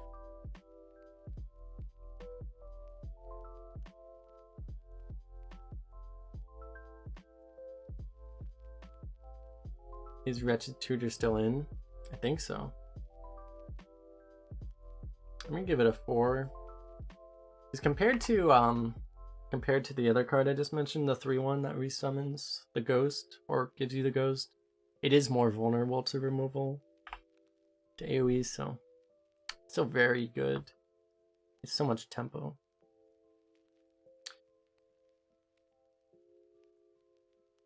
Swindle. 2 mana, draw a spell, combo, and a minion. So assuming you can combo it, it's a 2 mana Arcane Intellect, which is pretty good.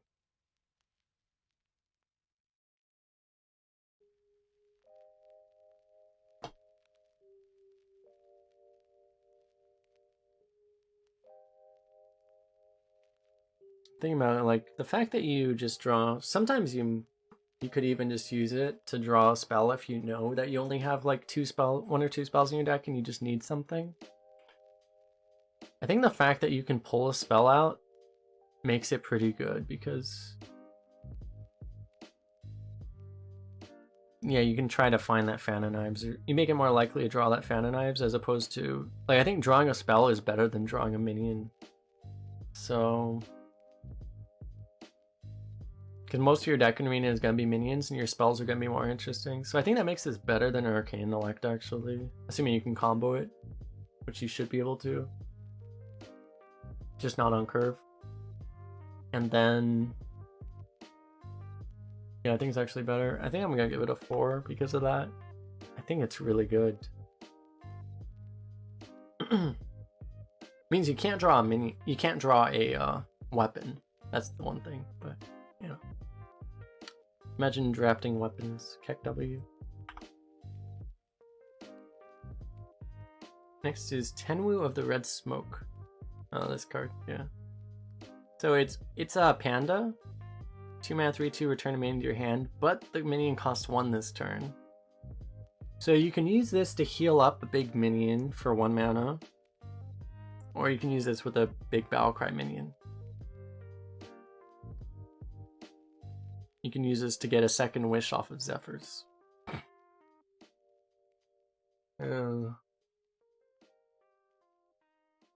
Seems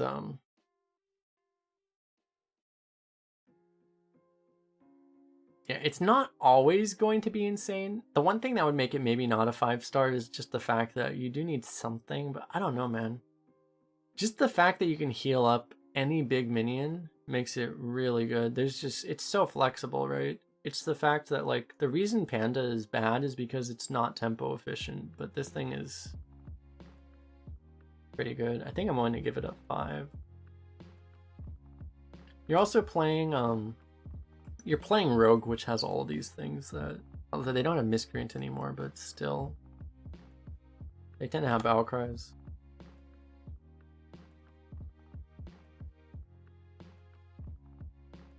Cloak of Shadows.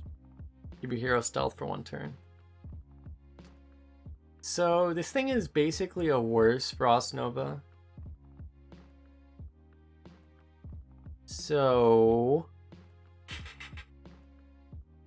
the problem with this card compared to Frost Nova, it could be better, right? It could, in certain situations, maybe it denies burn, but generally, if you use Frost Nova in Arena especially, you want to do it to deny trading.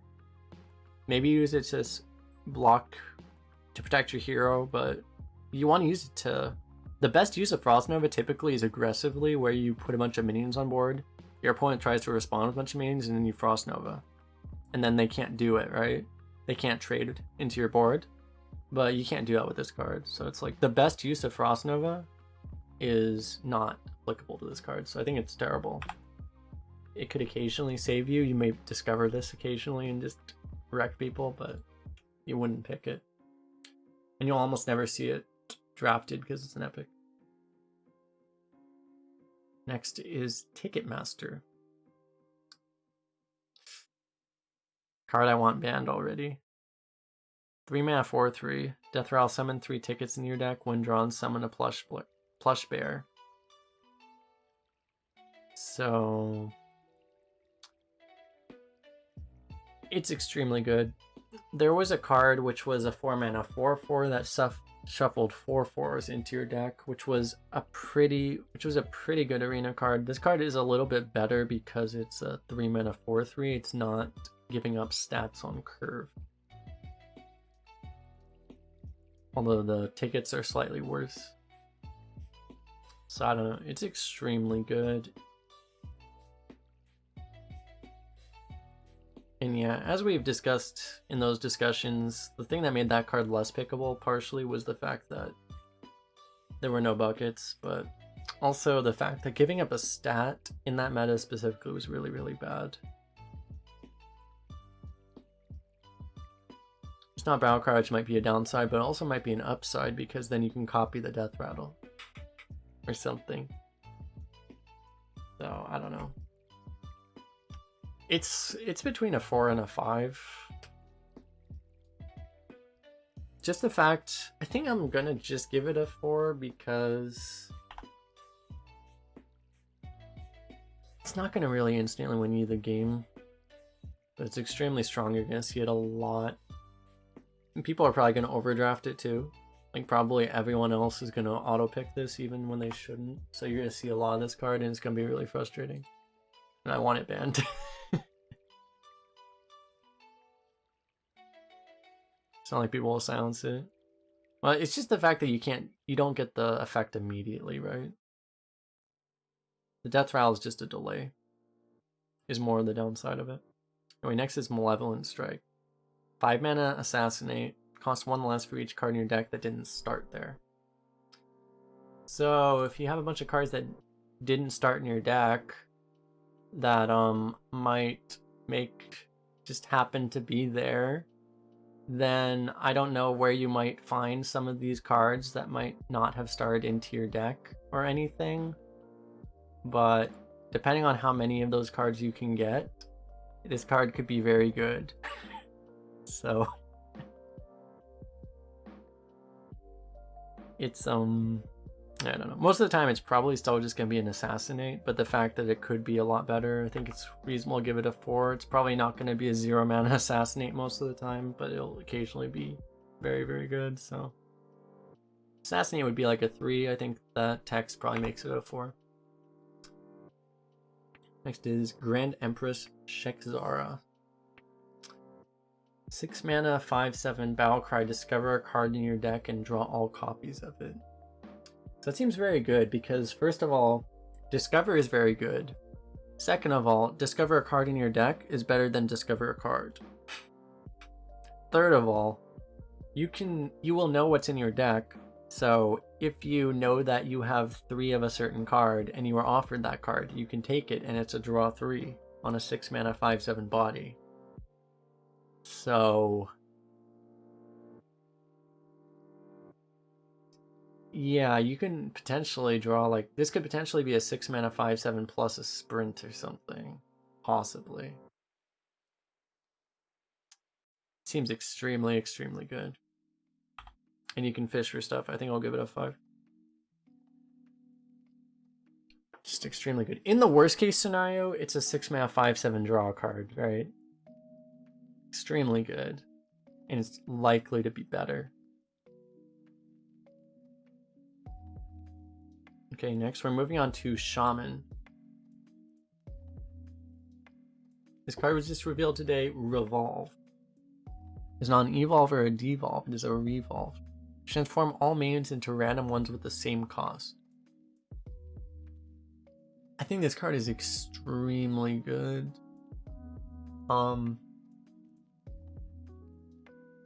So the thing that might limit it is sometimes, you know, compared to like devolving missiles, you know, once you've played a Proto Drake, this card becomes useless, you know.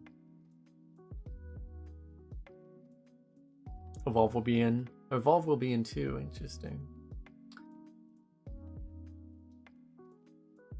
So that actually makes this card better because you can revolve, and if you low roll, you can then evolve. I think it's extremely good. Like, just it's more consistent than devolving missiles too if your opponent has multiple minions, right? So you can always hit whatever you need to hit. I think it's extremely good. It's just not always going to be playable. I think I'll give it a 4.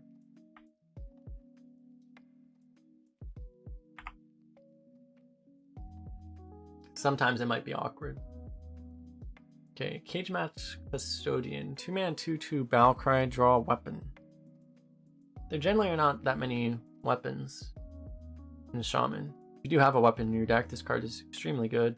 So you can play it on curve.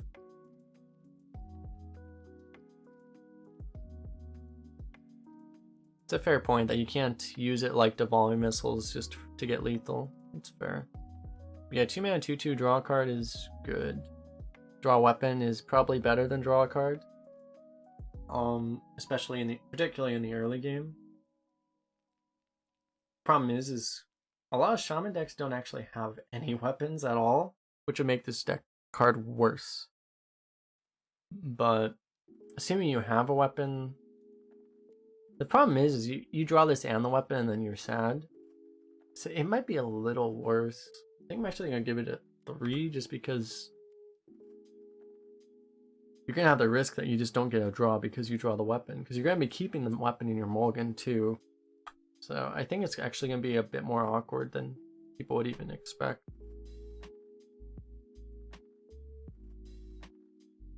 Next is, thing is, wait, are they adding a weapon in this set? Because I know there's a lot of kind of cheating, but I know they're adding a bunch of weapon synergy. They're adding one weapon, which is this thing, which is a good weapon.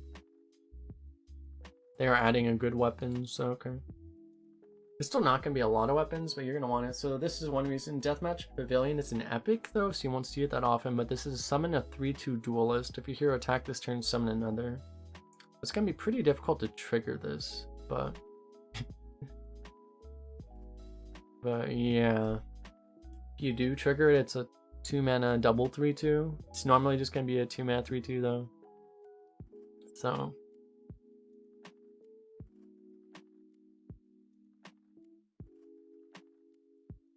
hard enough to trigger, it's probably just a 3.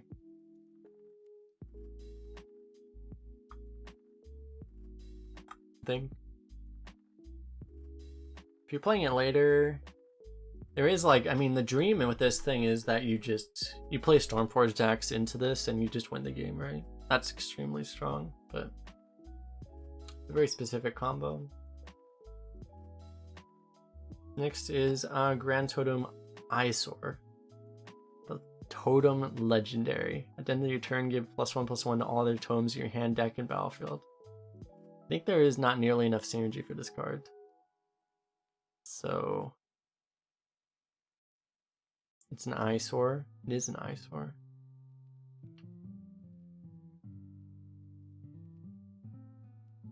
We banned for dad jokes in this channel? Okay.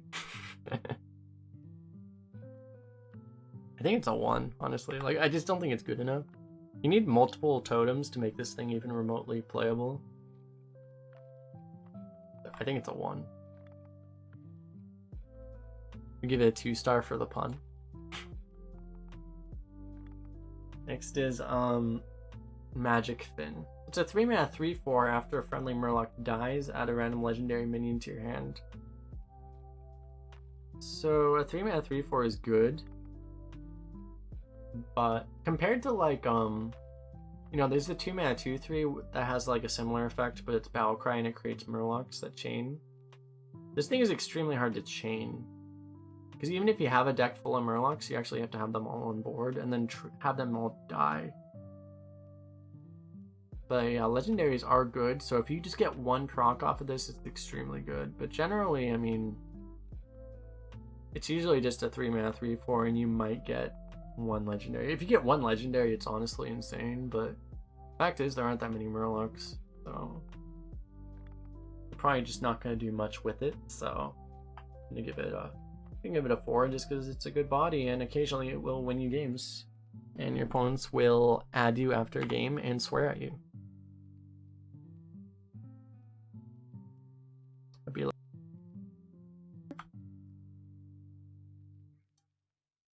Next is Pitmaster, 3-mana 1/2, Battlecry, summon a duelist, corrupt, summon 2. So, I mean, just on turn 3, 3-mana 3/2 plus 1/2, that's not amazing, but that's playable. That's honestly playable on curve. And with a corrupt, it's extremely playable. It's extremely vulnerable to AoE, but one of these sneezes that's not going to come out. I see how it is. But yeah, it's interesting. It's like, I think out of all the corrupts we've seen, this is the strongest one without the corrupt, but it's also, it's like one of the weaker corrupt effects. It doesn't add all that much. So it's good. I think giving it a 4 is fair. It's a card you'll see a good amount of. Next is Storm Strike. Interesting. Deal 3 damage to a minion. It's a spell for 3 mana, and give your hero +3 attack this turn. Seems extremely strong. It does have the attack synergy.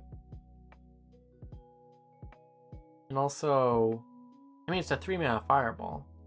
Or multi-shot. Whichever you want. That's extremely good. Synergy with the new set too. The fact that it's a multi-shot or fireball. That's good. It's just really strong. With potential upside with synergy. Jesus. Yeah. I think we'll give it a 5. Just so much tempo, it has flexibility. It's extremely good. Next is the weapon we were looking at earlier, Whack-a-Mole Hammer. 3-mana 3/2, so it's a war axe with upside. Hasten to start. After your hero attacks, give a random friendly minion +1/+1. So if you're able to stick any minions on board, even if you have no minions on board, this is still a fire war axe, which is good. And compared to, I mean, you compare this to like the Paladin weapon, which is like one of the best weapons ever printed, which adds cards to your hand, which are generally bad cards. This card actually provides direct tempo on board. This seems extremely good. I think this thing borders on the insane territory to me. A 3 mana 3/2 weapon with potentially +2/+2 is a lot of value. So like you play a 2-drop, your opponent plays a 2-drop, you play this on turn 3, and then suddenly your 2-drop is a 3-drop. And then your opponent can't kill it, and then suddenly your 3-drop is your 2-drop is a 4-drop. It is a Shaman weapon. It's not a hand buff. This isn't a hand buff. This is a minion on board. It's not a hand buff. So it requires you to have a minion on board.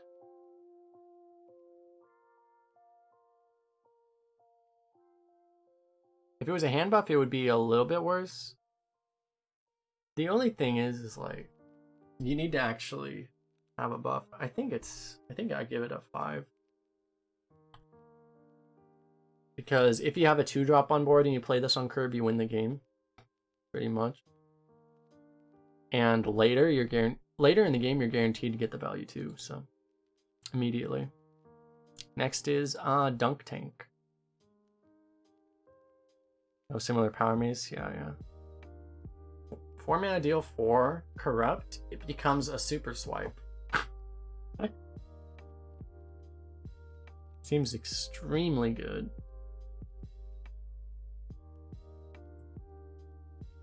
So after the corrupt, it's deal 6 to one target and 2 to every other target.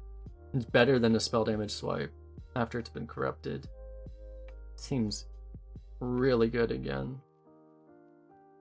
The only downside of it is that obviously you can't play the corrupted version until turn 6 at the earliest. But that is such a good card, Jesus. It's also cheap enough that you can potentially corrupt it on a top deck. Its format effect is pretty bad. Well, I mean, Fishy Flyer is good, right? This thing is like where you just, the corrupt is so much better, you just wouldn't want to do it without the corrupt. Seems extremely good.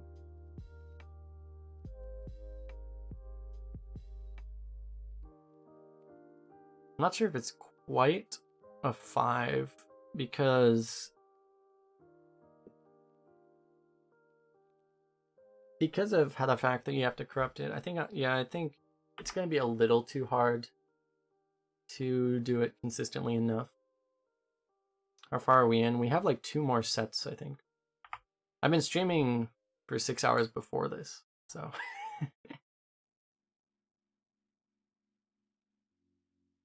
Let's see, that card's clearly divisive. We'll see how it turns out. You have to keep in mind that you can also get spell damage on top of it, so potentially. Next is Anara. Storm Crash. 5 mana 4/5. On your turn, your hero has +2 attack and Wind Fury.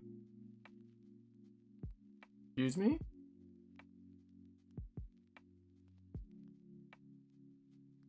What? Holy shit. It just turns your hero into a baseline Doomhammer. And if you have a weapon, you just win the game. Okay. Okay.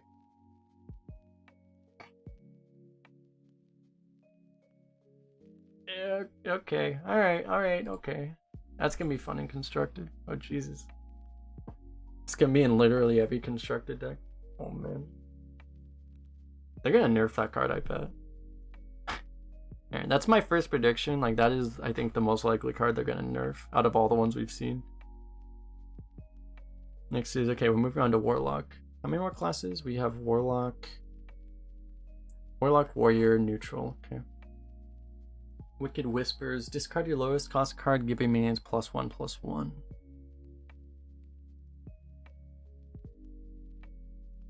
Discard your lowest cost card could be bad on curve sometimes if you're just playing on curve, because you might discard your next play. Could be kind of bad. But this is a Warlock card. Like, I think compared to this, compared to like something like Storm's Wrath, I think this might actually be better. Because it's in Warlock and you can life tap and stuff, refill the cards, obviously. But it's a bit expensive. It might just be... This would probably be a lot better in Constructed. It's probably a little hard to pull off in Arena. Sometimes it'll just be worth it. I think it might actually... Like, you probably wouldn't want to play it super early, but in late game it might actually be good.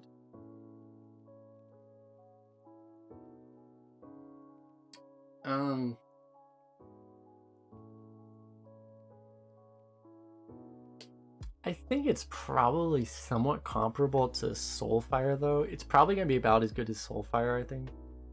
Maybe slightly worse. I don't know. It's between like a 2 and a 3 for me, I think. Maybe a 2 just because like it's not going to be good in every deck, obviously. 3 cards I give a 3 to, I try to make it be more consistent cards than this. So this card's probably not going to be the most consistent. Depending, because certain decks are just not going to want this. So, you know. Next is Midway Maniac. 2 mana, 1/5 Taunt Demon. It's good stats. It's better than vanilla. That's 6 stats for 2 mana. And you can buff it with like Demon Fire or something. It's fine. It's probably not crazy. It's just a bigger Voidwalker, right? It's probably not as good as Voidwalker, honestly. So I don't know. I give it like a... It's like a 2-drop. I'll give it a 3. I don't think it's much better than that, though. Is Imp still there? Which Imp? You could do it with Philosophy, that is true. Philosophy would be insanely good with that. That is true.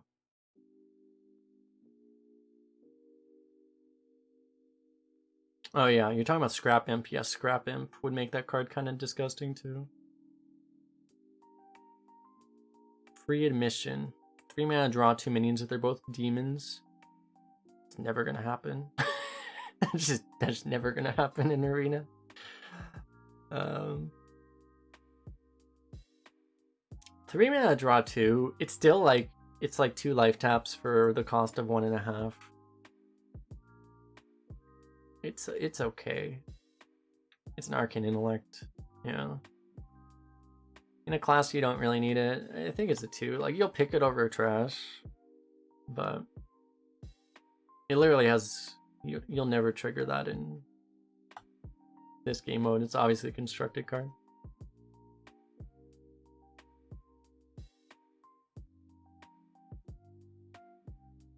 Next is Minari Mosher. 3 mana, 3/4 Battlecry. Give a friendly demon +3 attack and lifesteal this turn. So that'd be a pretty good card with this, I guess.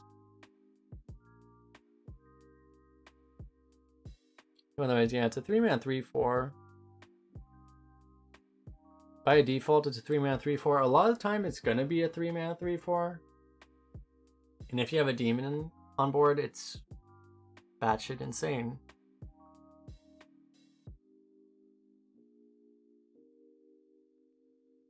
I think I lean towards a 4 just because, yeah, it's only a 1 turn effect, but it's a lot.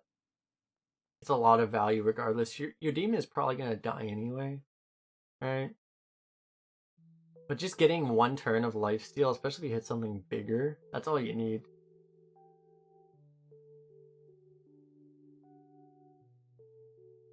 This card might have a lower win rate because people hold it for value. Yeah.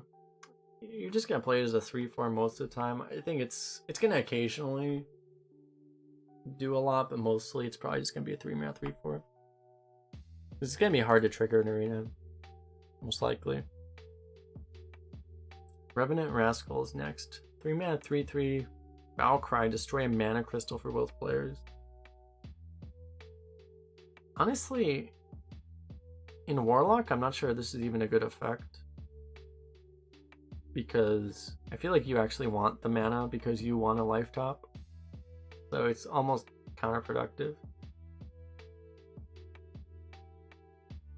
So it's like a 3-mana 3/3, but I think it's actually counterproductive. To be fair, it destroys the crystal immediately, so your opponent pays the cost first. So it actually is positive.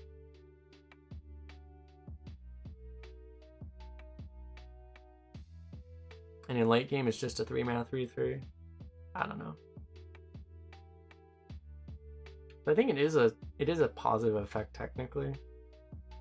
You play it on turn. You're going first. You play it on turn 3, and your opponent only has 2 mana crystals. Then you have 3 mana crystals.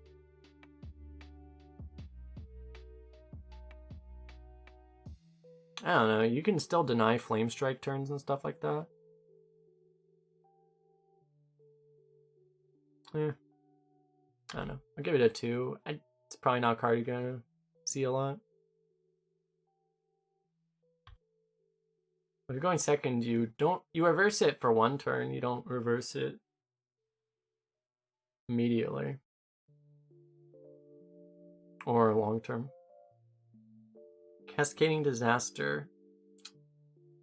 4 mana, Deadly Shot. Corrupt, destroy 2 minions instead of 1. Corrupt again, destroy 3 minions. I'm not looking forward to getting wrecked by this.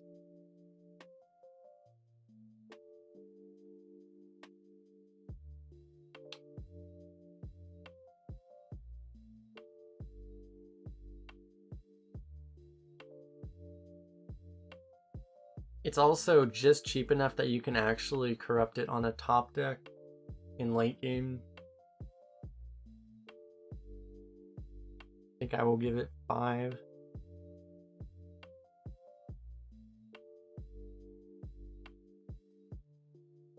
It's easy enough to corrupt, and it's so much value. You corrupt it once and this thing is like a win the game effect. And then you corrupt it twice and it's an even more win the game effect. It's obviously not the greatest against aggro, but it still might be good against aggro even. It's so good. That's the counter to the 8/8 elementals, exactly right. Next is another really good card, Fire Breather. 4 mana 4/3 Battle Cry, deal 2 damage to all minions except demons.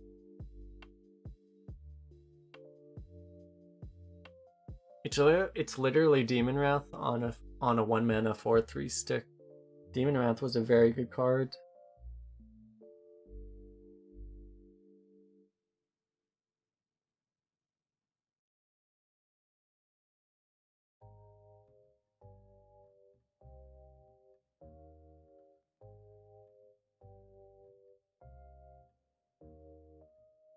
Demon Wrath would have been at least a 4 if I rated it. It would have been like a 4. This card might be a 5. It's a strong 4 or a weak 5.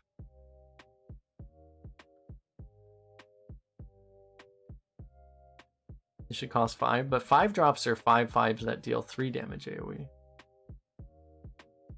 One downside, yeah, as you mentioned, is that people have like all the imprisoned minions and stuff, so people might have demons themselves. I'll give it a 4 because of that, and just because it might not be quite... It's not as good as a 5 mana 5/5 deal 3 AoE, right? And you need to have demons yourself for it to be one-sided. Next is Deck of Chaos. Swap the constant attack of all minions in your deck. Kind of a meme card, as far as it might be. I don't know if there's going to be decks built around this and constructed, but probably just not a card you're ever gonna. I don't know, because most cards have the attacking costs very similar, right? I don't know if there's certain things you would want. I mean, you can turn like stuff like this. You can get like marginal improvements maybe. Like maybe in certain decks it's not going to be unpickable, but the fact that you have to pay 6 mana up cost is a little bad, so. I think you could actually have a deck where you would pick this, but it would be extremely unlikely. You just need all the Mogushon Wardens.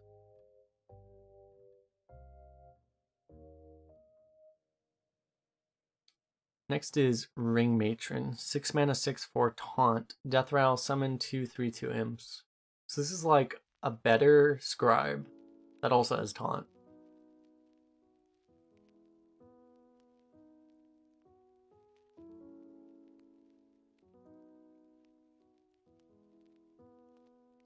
Is it better or worse than scribe? I think it's better. It's more stats.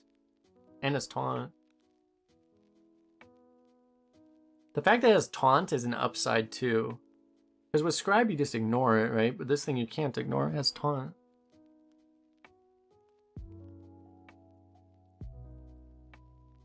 You think taunt is a downside? Well, I think with the death rattle minion, taunt is an upside.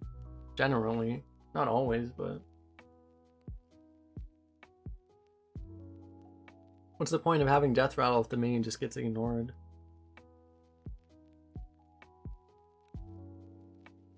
It is a bit vulnerable to removal in certain situations. In general, I think it's better than scribe. So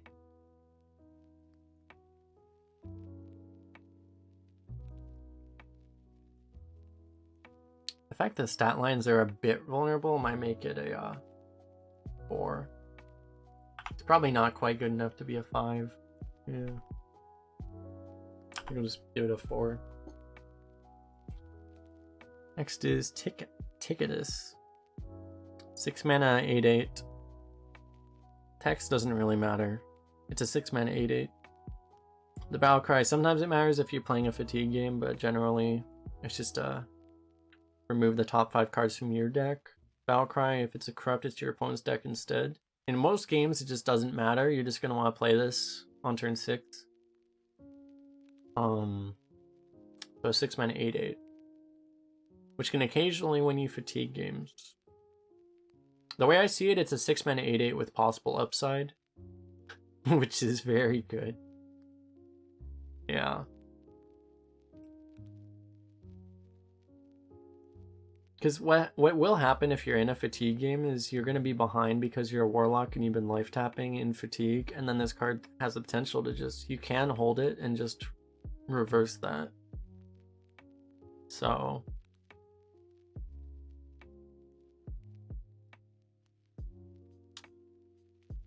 I think, yeah, it's I'm gonna give it a 5. I think it's a weak 5, but it's very good. It's a little too good for me to only give it a 4, I think.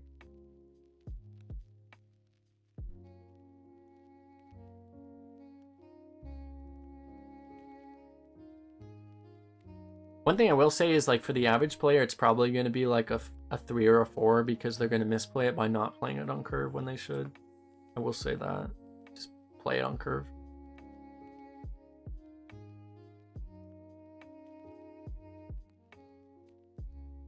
Next is, we moved on to Warrior. We have Stage Dive.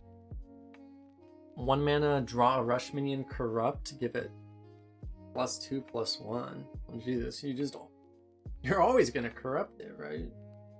Almost always. So it's an automatic corrupt.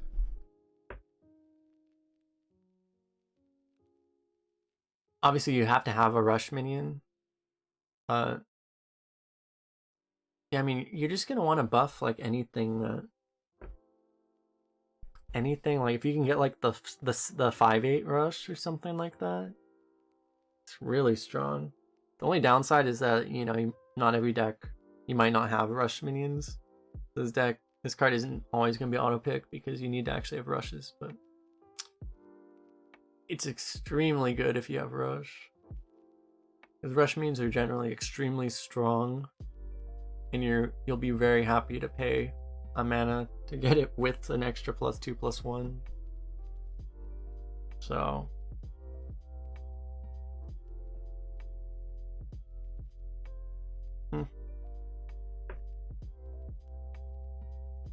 I feel like it should be a 4, but the fact that you're not always gonna have rush minions might make it only a 3.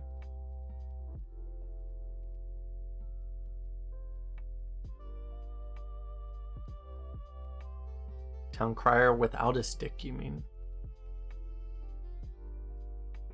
The fact that it also triggers Spell Burst, I think I'll give it 4.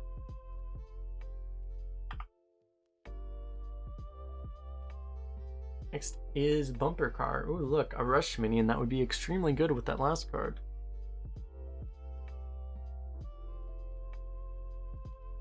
Two mana 1/3 rush. Death Rattle, add 2 1/1 rushes, which I believe are 1 mana 1/1 rushes to your hand. As a baseline, it's good. It's flexible removal, right? It's a little expensive for what it is, though. So, I'm gonna give it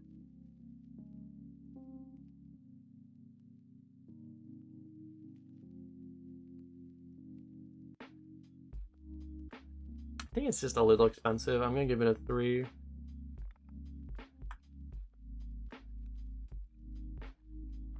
Next is the legendary ETC God of Metal. After a friendly rush me attacks, deal 2 damage to enemy hero. It's not something you're gonna trigger too much. Yeah, it's kind of that card is kind of combo to this card. It's pretty crap legendary, honestly. As far as arena is concerned, not really gonna want to take this. Just being a 2 mana 1/4 that has a somewhat relevant effect. I think I'll give it a 2. Like a 2 mana 1/4 with no text is probably a 2. So it'd be like a weak 2. Yeah, it's not something you're gonna want to pick a lot.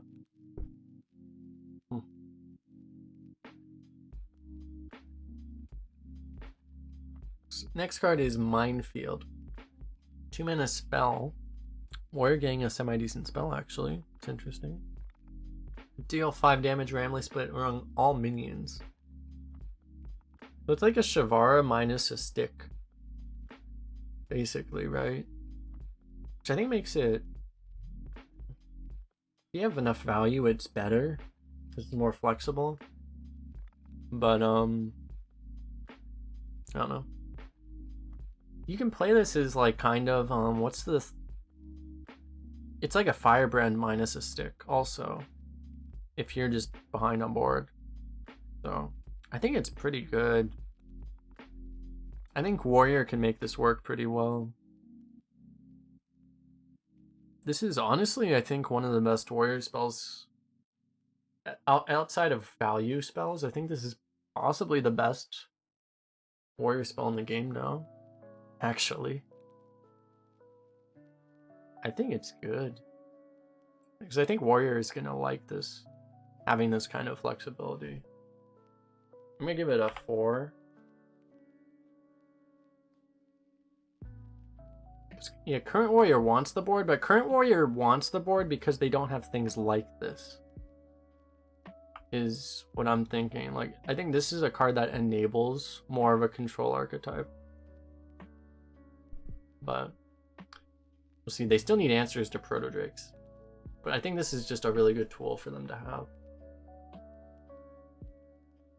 Next is Ringmaster's Baton. After hero attacks, give a mech, dragon, and pirate in your hand +1/+1. So 2 mana 1/3 weapon is trash. If you're buffing one thing, it recovers its own value, I think. If you're buffing multiple things, which means you have to have multiple tribes in your hand at the time of playing this, then it becomes pretty good. But it's still delayed value. So I don't know. It also is eating up the weapon slot, which is contested in Warrior right now. So probably not very good, usually. It's hard to even have like that many tribes. A lot of dragons are rotating out. There's not that many pirates, not that many mechs. So it feels a little too inconsistent.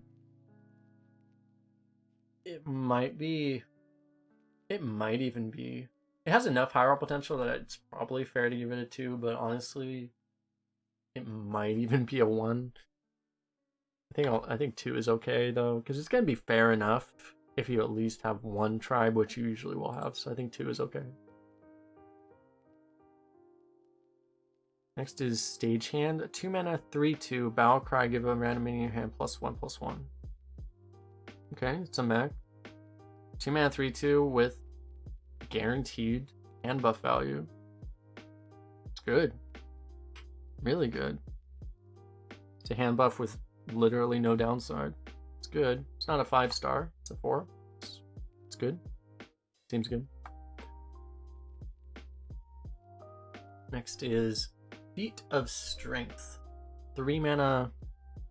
Give a random taunt minion in your hand +5/+5. I guess it's pretty good if you have... When did Warrior become the hand buff class, by the way? When did that happen? Did that happen just now? I guess it did, huh? Anyway, I mean, 3 mana for 5/5 stats is good. But you don't always have taunt minions, right? Honestly, like... There's a 1 mana +2/+2 AoE hand buff, which is not even a good card. And this is like...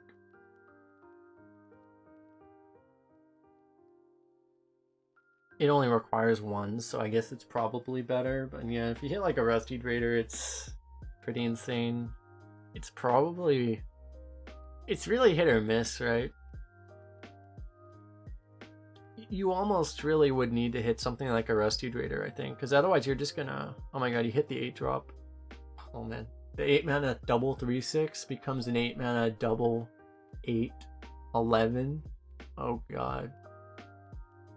Is that card rotating out? I hope it's rotating out. Yeah, it's probably gonna be a card you'll see more often. That one does rotate out, okay. Thank god. It's still gonna be in... It's still in standard though, so it'll be... You might actually see that in constructed more.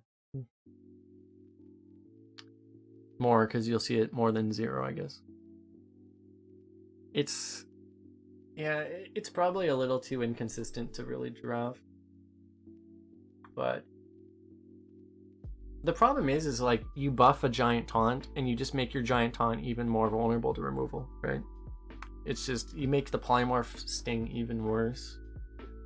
But it's a lot of stats. You actually want to hit, I think you actually want to hit something small with this, or a Rescued Raider. I don't know. It's too many stats for me, I think, to give it lower than a 3. But it's not... On average, it probably won't be crazy. It's gonna depend on your deck. Ooh, a taunt that is really good with the last card. Sword Eater. 4 mana, 2/5 taunt, Battlecry, equip a Fiery War Axe, which is a sword instead of a War Axe for some reason. We're just gonna print a 3 mana 3/2 weapon, but it's not a War Axe because we put War Axe on too many cards. I see how it is.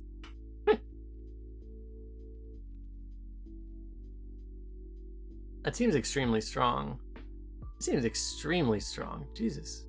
I wasn't even thinking about it because I was like, haha. War Axe. Yeah, like, compare this to a Rothi. A Rothi is like a 4.5 probably.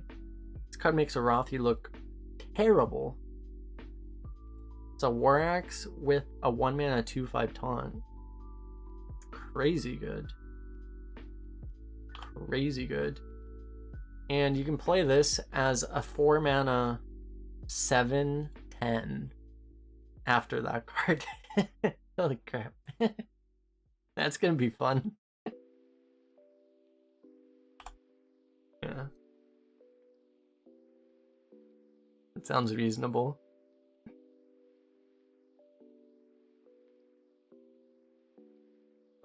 Next is Remaster Watley, a legendary. 5 mana 3/5 draw Mech Dragon Pirates, so seems like a fun deck in constructed, but it's not going to be consistent, obviously. Imagine you get this early and then you can actually do this. But still, like a 5 mana 3/5, it's probably going to be draw 2, pretty reasonable amount of the time. It'll at least be draw 1. 5 mana 3/5 draw 1 is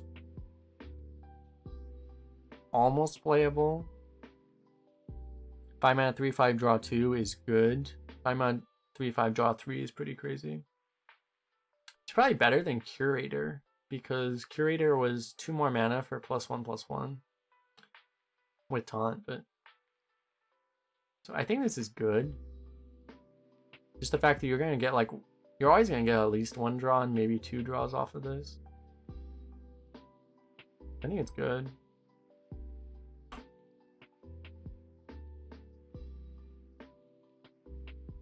I'm not quite sure. I think it's usually going to be a 5-mana 3/5 draw too, which I think is good enough to give it a 4, honestly. I think it's usually going to be a... Yeah, it's usually going to be draw 2. That's pretty good. I don't know, I like legendaries like this because they're just value. Next is 10th Thrasher. 5-mana 5/5 rush. Costs 1 less for each friendly minion with a unique minion type. The set comes out in 6 days on the 17th. So these have to be minions on the board. This is often going to be a 5-mana 5/5 rush. There will often be a 4-mana 5/5 rush.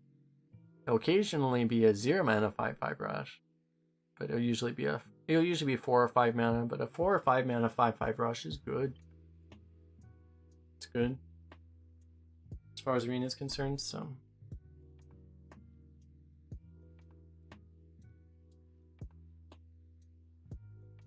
just realized I don't have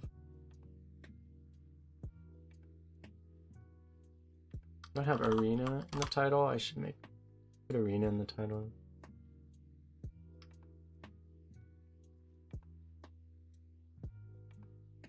But yeah, it's good.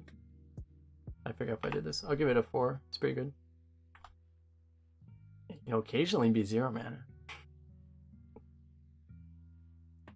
Safety Inspector. 1 mana 1/3 Battle Cry. Shuffle the lowest cost card from your hand into your deck. Draw a card. Oh, we've moved on to neutrals now. How many neutrals are there? Not that many neutrals, actually. Seems like not a lot. It's 30. There are 30 neutrals. Okay. Shuffle the lowest cost card from your hand into your deck. Draw a card. So this is a card that it's actually pretty bad on turn 1 because it's gonna screw you. It's gonna screw your curve on turn 1. But in late game, it's good because you get to just get a better card, probably.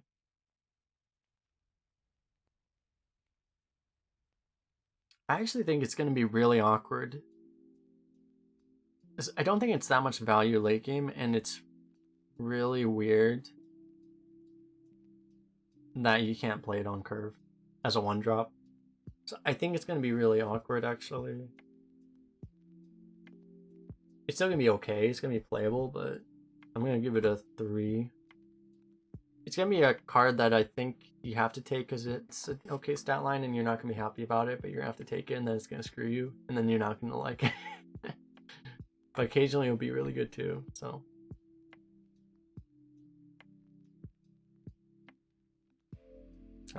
We'll see. Next is Costumed Entertainer.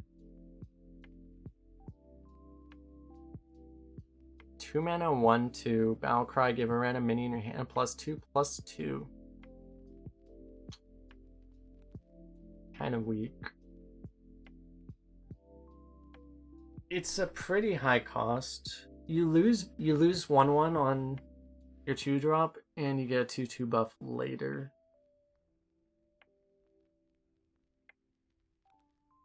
It's a bit expensive. To have to play a 2 mana 1/2 is pretty harsh. It is still good net stats, which is why I think it might be a 3. I don't know. I'd probably give it like a 2.5.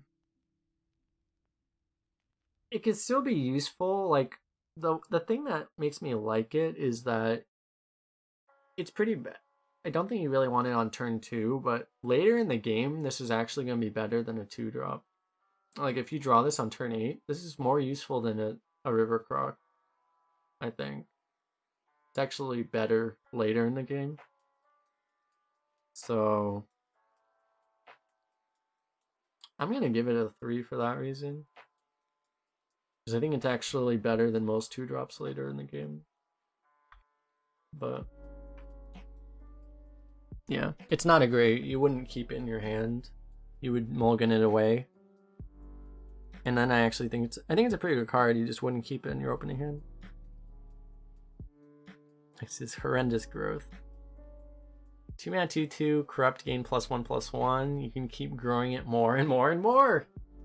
So this is where all of your opponents are gonna never play this card, and then they're gonna play it once you already are showing lethal. And they're gonna be like, look at this thing. Look at how good this is.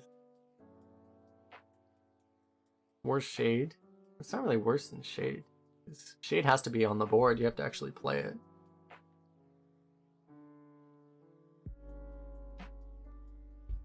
I think I'll say, like, I don't think you give up a lot for this effect. It's a card. You have to actually corrupt it.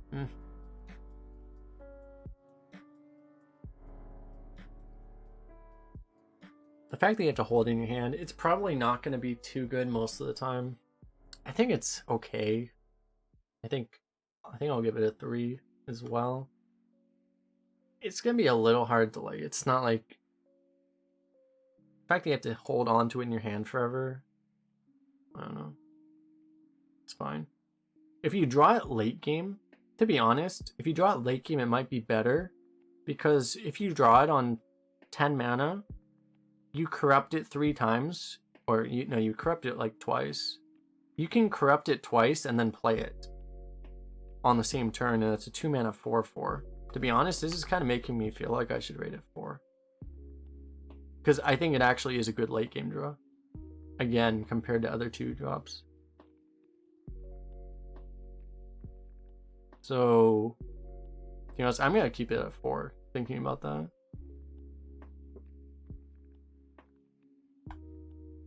It'll be a mistake that people make is they hold it too long, but I think you just want to play it early. You want to play it relatively quickly as a 3/3 or a 4/4 most of the time, but sometimes you'll want to hold it.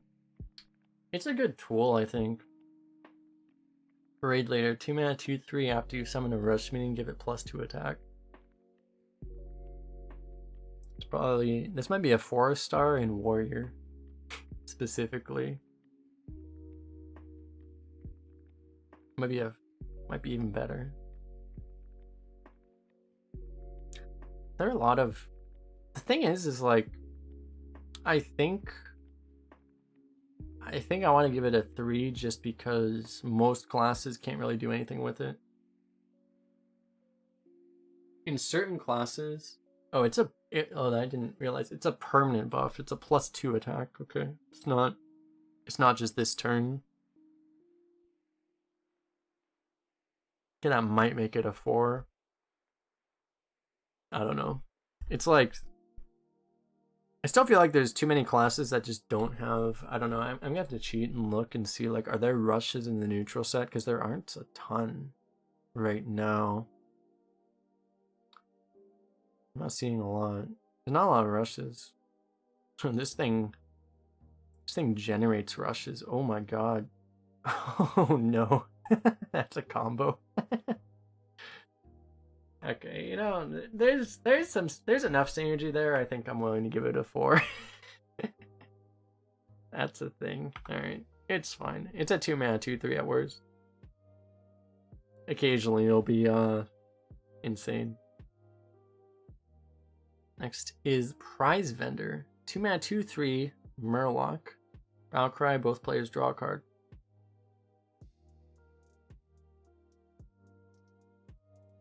The other Murloc with the other Murloc is coming back, the new life.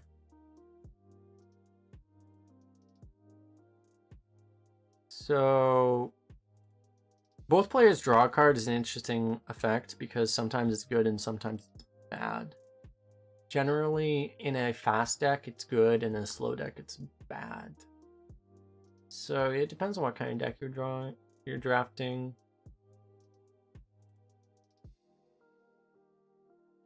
Yeah, especially with only one overdraw, it's extremely hard to force it with just one. And the thing is like an overdraw doesn't really matter anyway.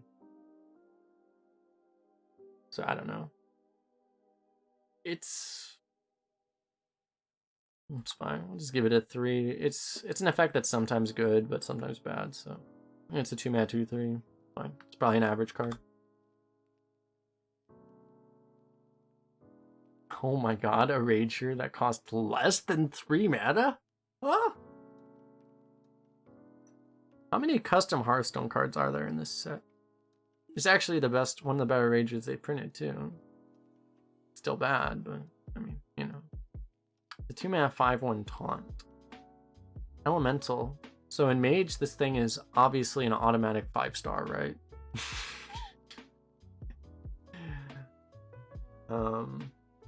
Yeah, if this was printed before Aug Merchants existed, it would have been at least a 3. Right now, I don't know. Isn't 2-mana 2/3 bow with a new power creep? I mean, you still draft these minions, right? Like a vanilla sad minion is still like an close to average card. And it's a Rager, so it's automatically 5 again, right? Yeah, I don't know. The thing is like, it's hard for me to give this a 1 because it's just the fact that it's only 2 mana. Yeah, it has taunt. Like, it's actually pretty good. It's actually a really good card against non-ping classes. So I think it's too good for me to give it 1. I think I'll give it a 2.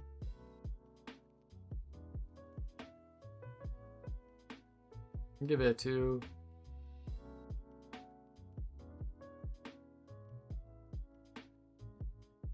It's a card you're gonna have to take when it's up against other garbage, I think.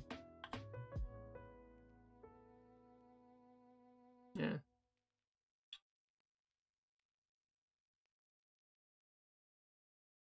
It's probably the third. I think that's the third best Rager ever printed. Divine Rager and Faceless Rager are better, but one's okay.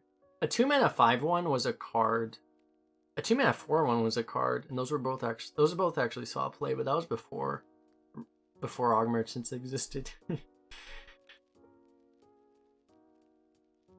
Next was Showstopper. 2-mana 3/2 Death Rattle, silence all minions.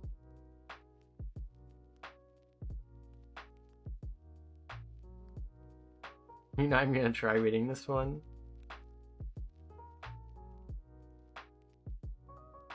That is a weird one.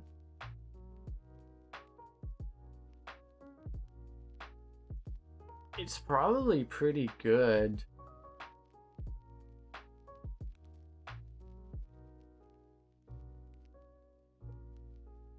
The fact it's so weird. Death Rattle silence all. I mean, it's just obviously you would only play it when it's good, right? So it's gonna be a little. Sometimes you wouldn't want to play it, but I feel like it's gonna be good enough sometimes. Like putting this card in a class where you just don't have the ability, like you're playing Warrior, you just don't have the ability to deal with the Proto Drake. You're gonna be pretty happy to just take one of these and just randomly throw it out into a Proto Drake sometimes. You can give it Rush.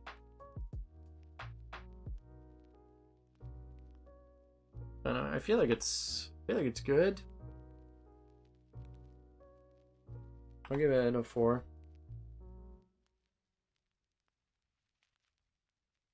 Next is Wriggling Horror. 2-mana 2/1 Battle Cry, give adjacent minions +1/+1. It's kind of like a power crept Defender of Argus, kind of.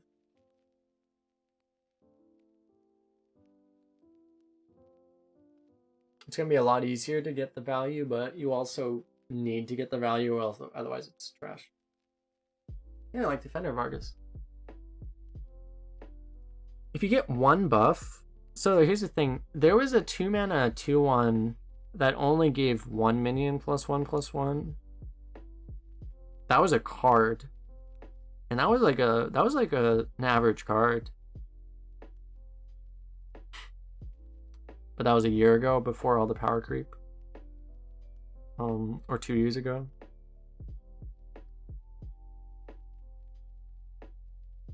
This is probably...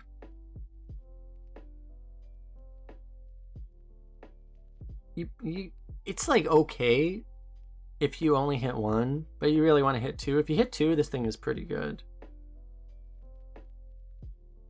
It's probably a 3-star.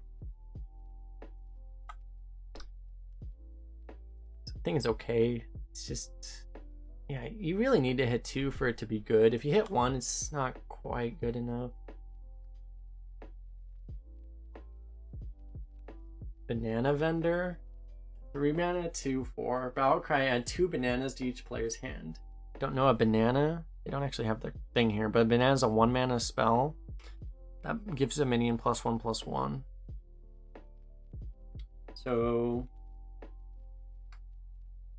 it's a symmetric effect. You get to do it first. So if you really want to give something +2/+2 or something to value trade it,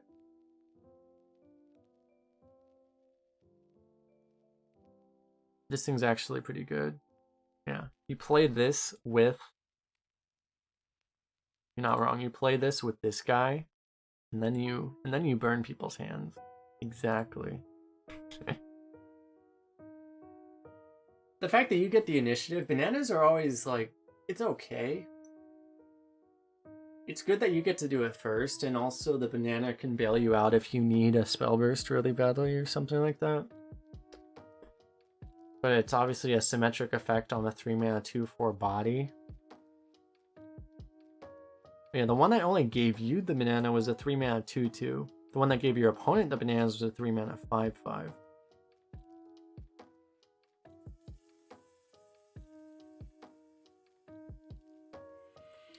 It's probably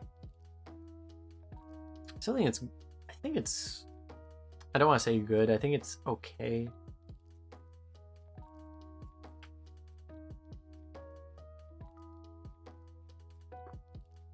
I'll give it a 2 because it's sometimes useful. It really does depend. Like, you can make this a 5 mana 4/6 with really bad downside.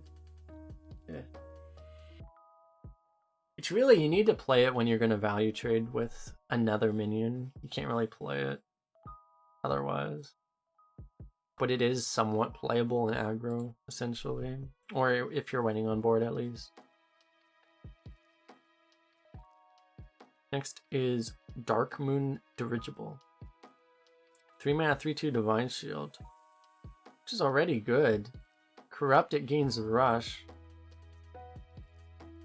It's really good. Seems actually really good.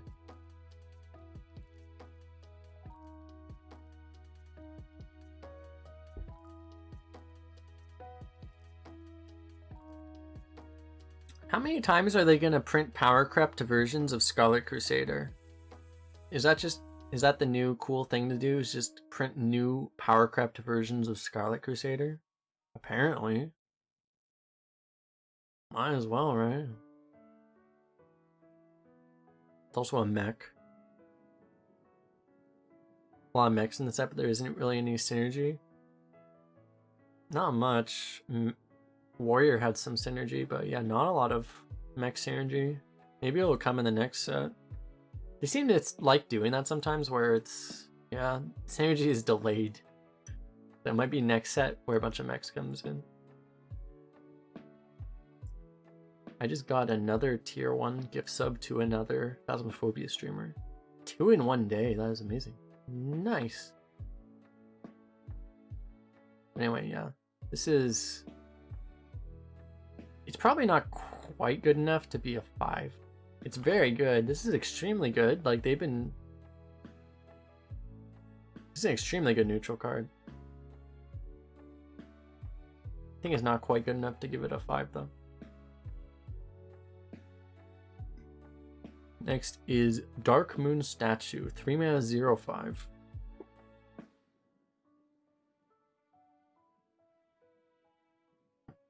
It's a raid leader, but it's a 0/5 instead of a 2/2. And then you corrupt it and it becomes a Yeti.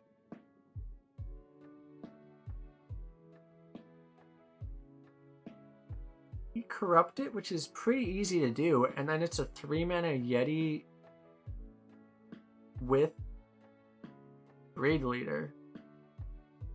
That seems really, really good.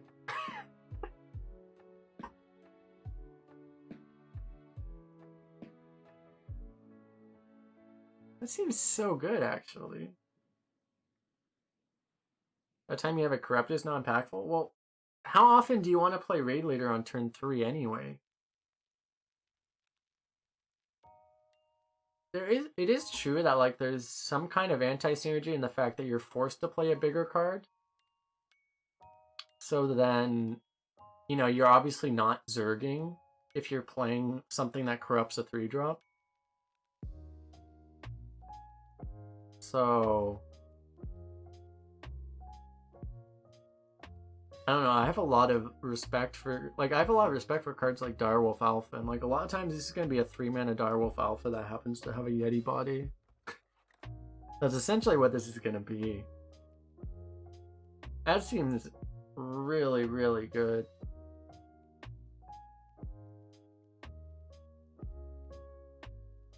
It might be situational enough.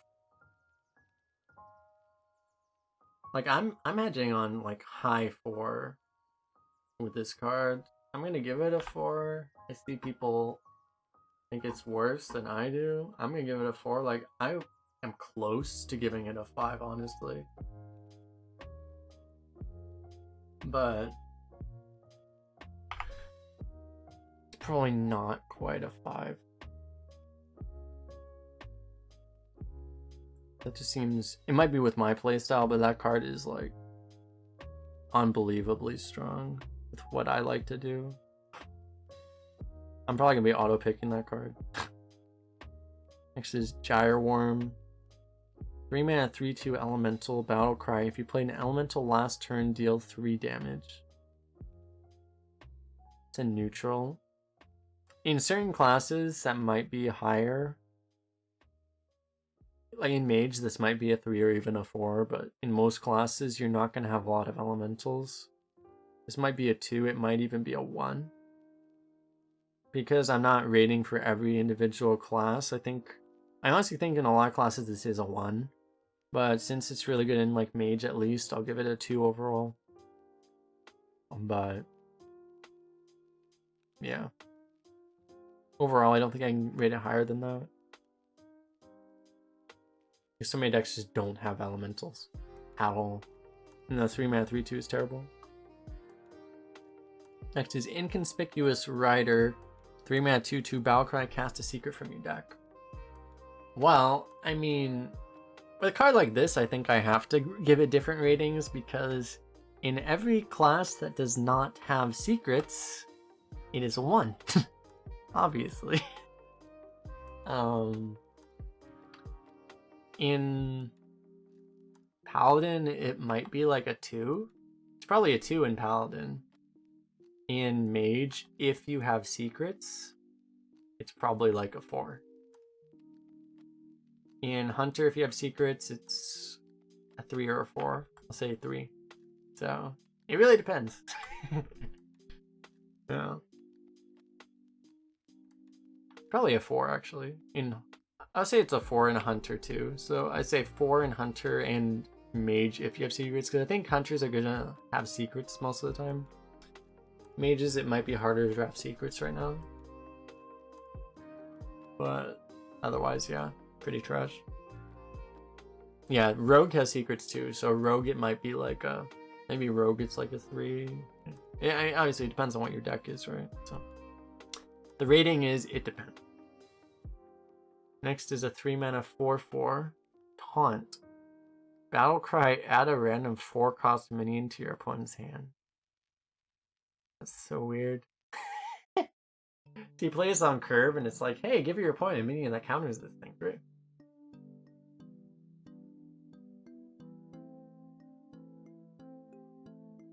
That's weird. So it's like basically 0 value. If you draw a late game, it's trash. More hand burn. Exactly. Actual trash late game.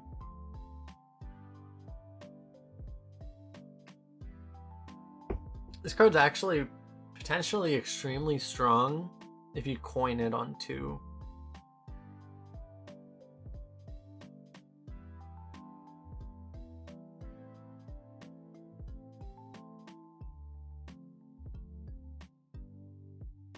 Yeah, it's similar to the 4/4 sword.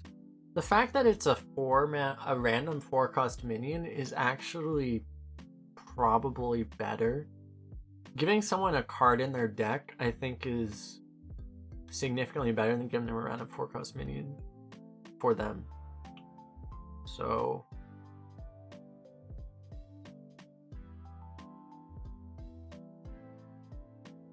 this thing is actually going to depend on your deck, I think. This will be a card you're going to pick sometimes. If you just want tempo, you're going to take this. But it's basically 0 value. It's basically 0 net value. So if you want value, it's useless. But it's actually good as far as tempo is concerned. So it's extremely situational. I think I agree with it being between a 2 and a 3.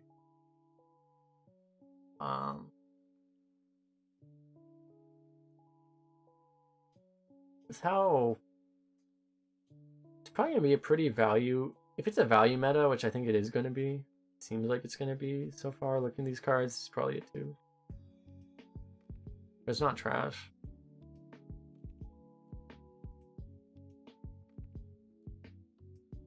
Okay. 4-mana 4/5 Circus Amalgam. Amalgam has all minion types. It's a 4-mana 4/5 taunt. It's a Yeti taunt for 4 mana. I think it's a 3. I mean, there's a pretty significant amount of synergy with amalgams, I feel like. So I think this is a 4 automatically. A 4-mana 4/5 taunt with no text might be a 4 anyway. Probably not. It's probably a 3. It's a 3.5. I think the fact that it's amalgam pushes it to 4 in my eyes. It depends on, obviously, it depends on if you have a class where you can have synergy. So that's the thing. It's like, so that's probably the way I would put it, is if it's a class that doesn't have, if you don't have synergy, maybe it's a 3. If you do have synergy, it's definitely a 4. So, I don't know. Fairly good card. Circus Medic. Battle Cry, restore 4 health. Corrupt, deal 4 damage instead. So this corrupt, this is a weird corrupt, because this is the first corrupt where it actually could potentially be a downside to corrupt it. But it might also be. Deal 4 damage is generally better than restore 4, but sometimes it's not. So it could be really awkward if you're trying to play this to not die. And as Krunk mentioned, it does go face, so it is reach. Generally, deal 4 mana, deal 4 is good. And yeah, 4 mana 3/4 restore 4 is not great, but that's even a playable card.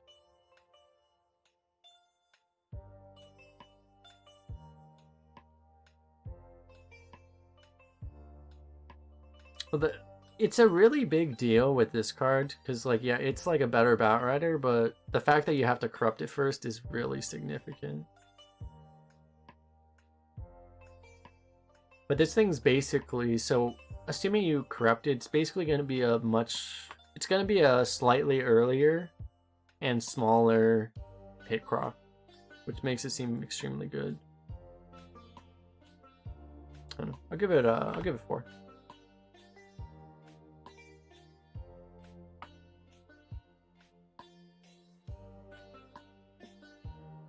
Four mana Fantastic Firebird, a 4-mana 3/5 Wind Fury. A card that Paladins are going to pick and meme you out of the game with.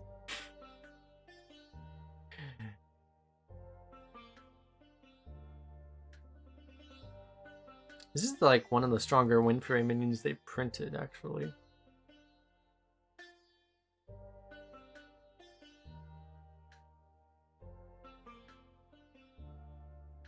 Oh yeah.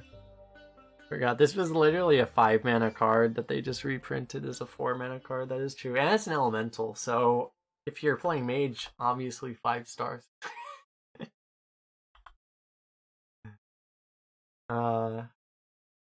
Yeah, so compared to a Yeti, I don't know if it's probably worth. Honestly, like Wind Fury is probably better than a stat.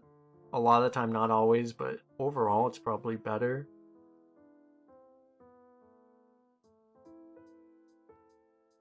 It obviously has synergy with buffs. And has elemental synergy. It's like, yeah, I would grade it between a 3 and a 4. Depending on the class, maybe, and depending on the situation.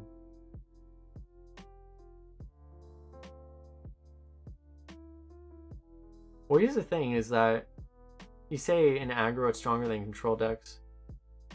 Sometimes. In control decks, I liked Grookfu in control decks because the Wind Fury lets you... Wind Fury behaves similar to Taunt because you can kill 2 minions instead of 1. So it's a better defensive tool because it has Wind Fury also.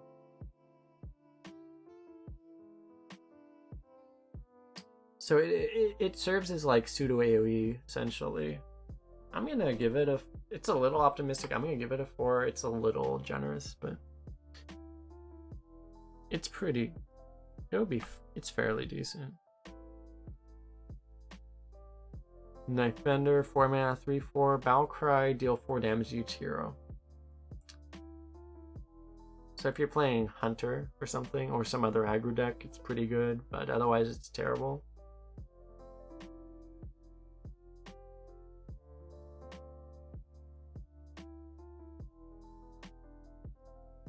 It's hard to say where I should give it the rating, because it's like... It's straightforward, like it's either if you're an aggro deck you like it, if you're not it's terrible. In a non-aggro deck this thing is a 1. Like if you're not playing an aggro deck it's a 1. If you're playing an aggro deck this thing might be like it's probably like a 4. You know? I don't know. I guess we'll just average out to a 2 somewhat. Seems reasonable enough.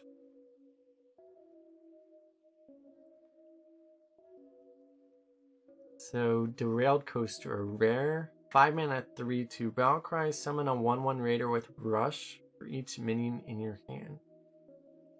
I mentioned earlier, this thing has like kind of extreme synergy with this thing. Play this with the Parade Leader. And that's kind of insane. If you have a decent hand size. As is, yeah, it's kind of understated. It's a 5 mana 3/2. Imagine like, I don't know, what's your average hand size? You might have like 3 minions in your hand. A 5 mana 3/2 with 3 1/1 rushes. Pretty bad. So normally bad, but certain decks might like it. I guess that's worthy of a 2 rating.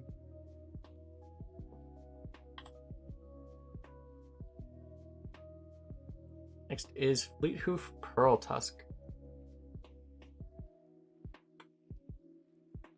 One of the cards I introduced early to introduce the Corrupt mechanic. 5 mana 4/4 rush. With Corrupt it becomes an 8/8. So it means like if you play a 6-drop on turn 6, you can play a 7 mana... Well, you can play a 5 mana 8/8 rush on turn 7. Which is extremely good. But it's big enough at 5 mana that it's pretty difficult to corrupt it. So I hesitate to give it 5 for that reason, because sometimes you're just not going to corrupt it. And a 5 mana 4/4 rush is really not very good. So that's the issue I have with it. But so I think this card is not going to be good in every deck. But if you can corrupt it relatively easily, it's kind of insane. So I'm gonna give it a 4 overall. But yeah, it's extremely good, obviously, in a lot of decks. Part of the reason, like, it feels like it's gonna be more of a value meta because like aggro decks are gonna have a hell of a time beating stuff like this. Next is Optimistic Ogre. 5 mana 6/7, which is literally a custom Hearthstone card. Except it had different stats. I think it was a 4 mana 5/5, but yeah. 50% chance to attack the correct enemy. 1 star. I wish it was 1 star. Hey Tubor, how you doing? I wish it was 1 star. It's definitely not 1 star. No other opinions allowed, not even the streamer's opinion. Okay. About that. Now this thing is, I don't know how to rate this exactly. I mean, 3 mana 4/4 was a really good card with the same text. This thing is actually +1/+1 stats, so this thing is extremely high. It is a 5 out of 5 in flavor. It feels like there are not a lot of good 5-drops in general right now. I don't know if any are coming back. Is the 5 mana 5/6 the typical one? Is that in this set? I don't know. It feels like 5-drops are really bad right now. So unfortunately, I think this card is actually going to be nearly auto-pick right now because 5-drops are bad. Yeah, Whelp is leaving, Rescued. I'm talking about the 5 mana 5/6 vanilla. Is that card Old Gods?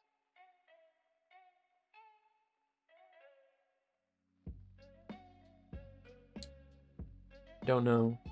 Oh yeah, 5-drops are really bad. Pit Fighter? Yeah, Pit Fighter is what it's called. What set was Pit Fighter? Pit Fighter was probably before Old Gods.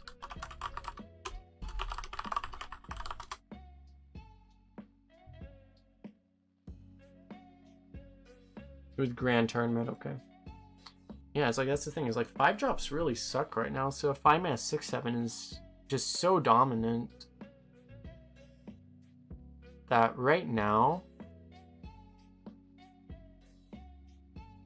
I think this card probably won't always be this high, but I think I'm willing to give it a 4 right now just because of how bad 5-drops are right now.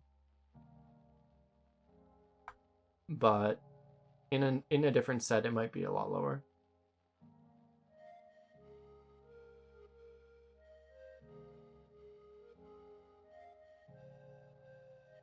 Old God says the 6/6 5-drop that restores 8 health to the opponent. True. The corrupted the mech dude. Corrupted heal bot, yeah. So this thing's that's the only other good 5-drop, and this thing value trades it. So in a sense that almost makes this better. Yeah. I think it's gonna be extremely good. Next is a Claw Machine card we were talking about earlier. 6 mana 6/3 rush, Death Rattle, draw a minion, and give it +3/+3. So if you assume it dies, which it won't always die, but it will usually die, it's 6 mana deal 6, which is okay. Death Rattle, draw a minion, which is good, and give it +3/+3, which is extremely strong. Which means you probably won't be able to play the minion that you buff the same turn, but sometimes you can. What I was thinking about earlier is like you add up the abilities, like deal 6 is like a 4.5 mana effect probably. Like the 6 mana 6/3 rush is probably like a 4.5 mana card. The Death Rattle, draw minion, that's like 1.5 mana. And then give it +3/+3, that's probably like 1.5 or 2 mana. So this thing is extremely, if you add up that, it's extremely strong. It's like an 8 mana card for 6 mana.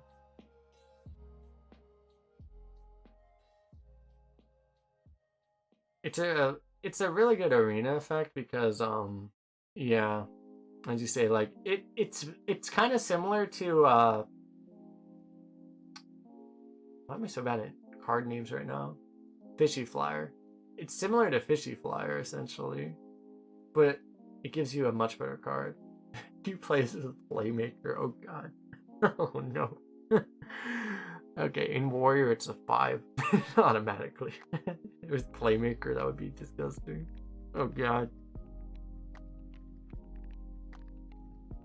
It's a lot of value. It's not batshit insane. I'm gonna give it a 4. Although It's an extremely strong legend. I mean, it's extremely strong neutral. It's going to be like one of the 10 best neutrals in the game.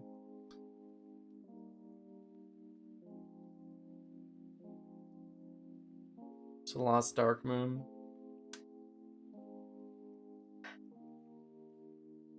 Seven mana 4/4 battle cry. Be a mind control for 0 mana.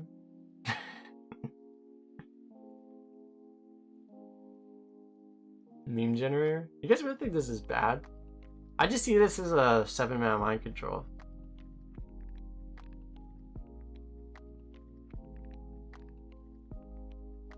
It's a legendary you won't see it very often. You're just never gonna pick it just because you get triggered by it. It seems like it's gonna be a 7 mana mind control so often. I think it's gonna be insanely good.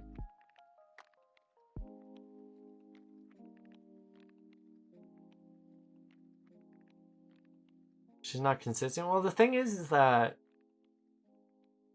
especially if you have some kind of board presence, the fact that if anyone ever plays like a Proto Drake or something, they're not doing anything else on that turn, right? And then you're going to be very likely to be able to clear off something on board and steal it. Like, no one's going to play around this card, even.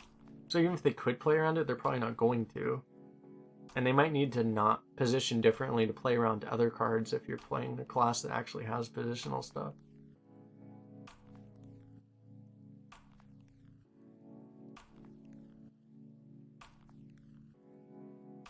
I don't know.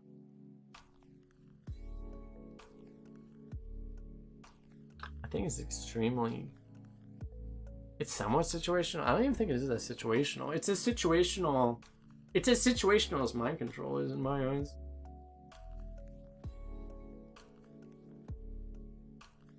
I think this card is better than mind control.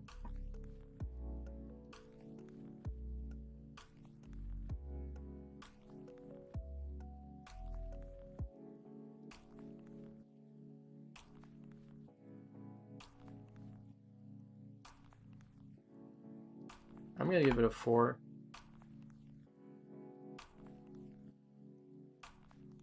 I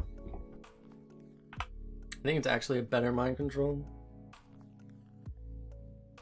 People are gonna play around it. I don't think people are gonna play around it because they're not gonna be thinking about a legendary that they never see. Next is Strongman, card which I want banned. I want this card banned from Arena too. It's a 7 mana 6/6 taunt. Corrupt. This costs 0. So the issue is, this card would be automatically a 5-star, except like it's a 7 mana corrupt, and it's going to be difficult for most decks to corrupt. So it's not going to be that great on average.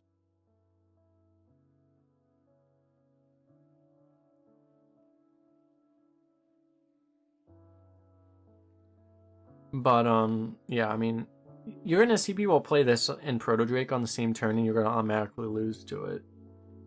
But I'm gonna give it. But as I said, like, because it's so difficult to corrupt a lot of decks, it's not gonna be good. So I think it's a little.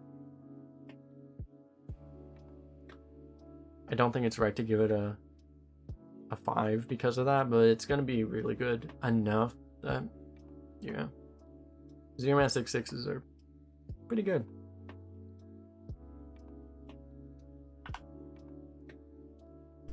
Do you feel like this is the most overrated card of the set? Potentially. I don't know. It's just the fact that I think every time you see it played, it's going to be insane. Because it's always going to get played with a Proto Drake or something. That's the thing. It's going to feel better than it is, actually. But I'm saying, like, you're probably not going to draft. Probably actually not going to want to draft it that highly. Next is Carnival Clown, 9 mana 4/4 taunt.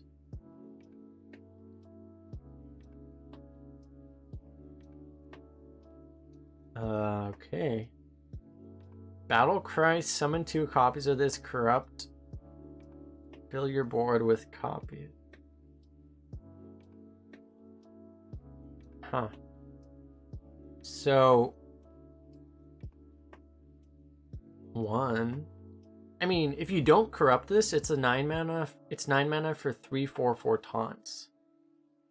That's almost Eye of the Storm. That is almost Eye of the Storm for 9 mana without the overload. That is already good. It's not great, but it's okay.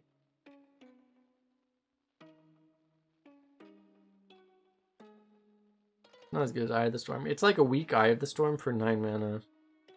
And if you corrupt it, it's batshit insane.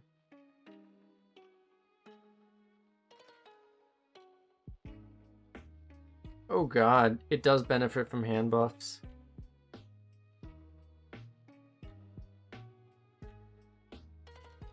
Oh. You can hand buff it. Oh no. Oh. Yeah, it doesn't have tribe, so it's pretty hard to hand buff, but there are ways.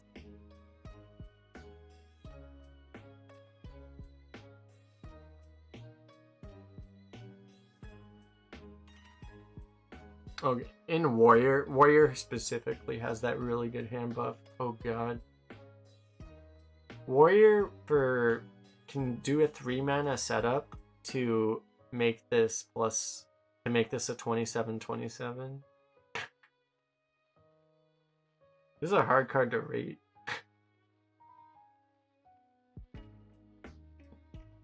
I think it wasn't that long ago. It was like a year and a half ago that a 9 mana for 3/2/4 taunts was a playable card.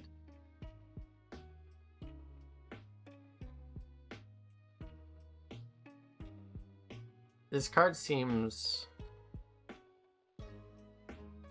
Most of the time it's just going to be 9 mana for 3/4/4s, which is 12/12 total, which is... It's not amazing.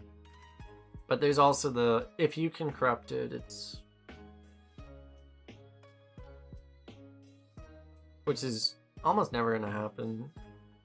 And the hand buff is occasionally going to happen. I don't know how to rate this card overall then. You probably wouldn't pick it super highly in most decks, because in most decks it would be a 9 mana triple 4/4 taunt. Which is probably not quite good enough to want it as a late game card.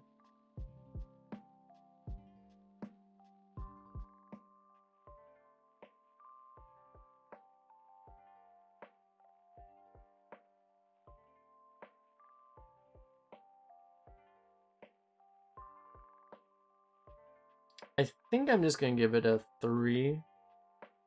Maybe I should give it a 4. I don't know.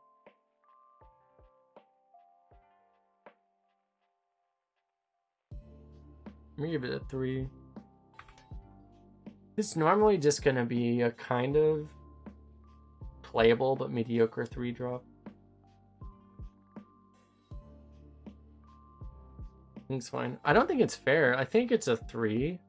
I think it's like a low 3 without any synergy at all. 9 mana for 3/4/4 taunts.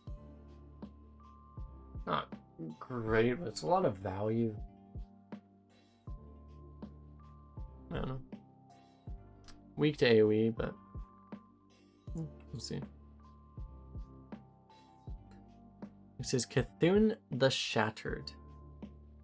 10 mana 6/6. Is this card even gonna be? Probably is, right? I guess this card will be in Arena. Breaking it pieces, Battle Cry, win the game. So probably not something you can really trigger all that much. Let me see, this one, you have to look at all these individual pieces. You're pretty much never going to get the Cthulhu off, but you have to look at these cards. So a 5 mana 6/6 taunt is good. A 5 mana 3 damage AoE is okay. A 5 mana 6/6 taunt is good. Oh wait, no, that's... Is it 4 pieces? It's 4 pieces, right? Yeah, no. This is just that, so it's... This is good. This is okay. This is pretty bad. Playable somewhat. And this is an assassinate, so it's playable. So it just shuffles 4 playable cards into your deck. So it's honestly not bad. 4 pretty much like playable cards. Not great cards, but playable cards. So you just say it's like... just like an okay card. Shuffling a bunch of 5s into your deck is actually bad though, just because it might screw your curve.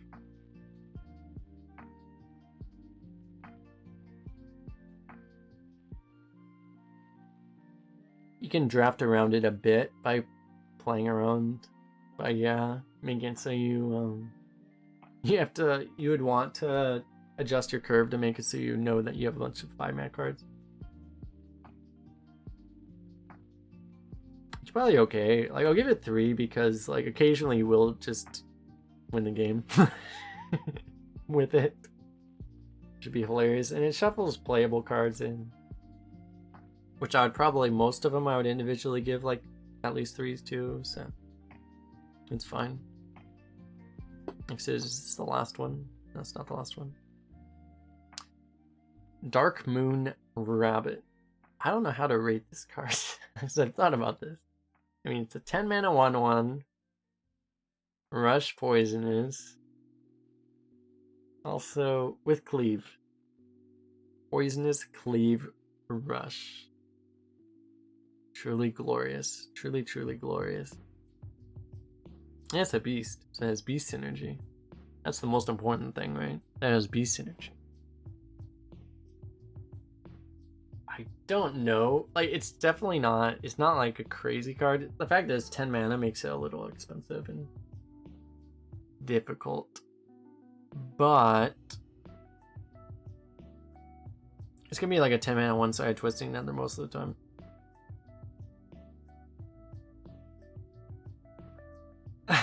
$3.14, yeah. I mean, as long as you have a value deck and you think you can survive until turn 10, you'll want this. You can get off Athletic Studies. I was thinking that like the most common time you're gonna see this is when you see it off of Athletic Studies, and then it's gonna happen to you on turn 9, and then you're gonna be very upset.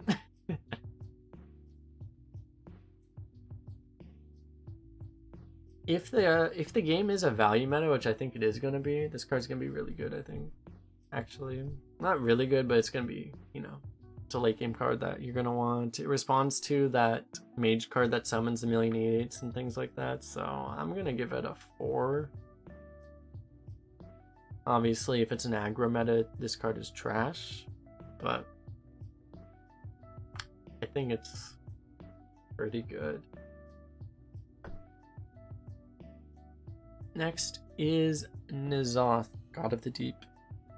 Darkrai resurrect a friendly minion of each minion type. There aren't that many minion types. As opposed to like when it was old N'Zoth and it was Death Rattles, you'd get like full board or something. With this thing, you can't really. You might get like a mech or a dragon or something. Seems... it is kind of, it depends, but I think overall, most of the time it's going to be pretty bad.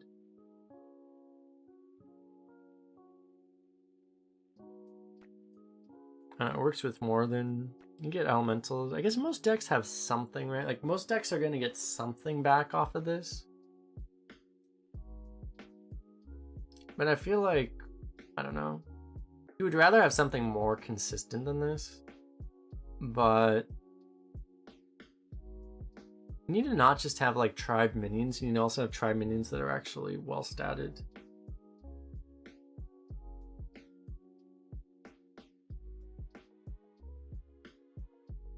I'm just looking through like how many tribe minions are there? A lot of the just seem like a fair number of these new cards are tribed.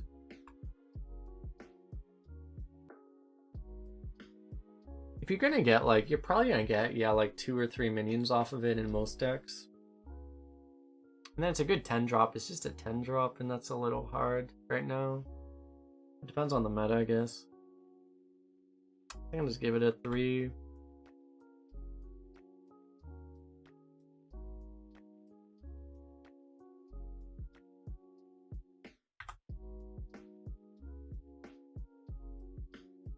Next, and is this the last one?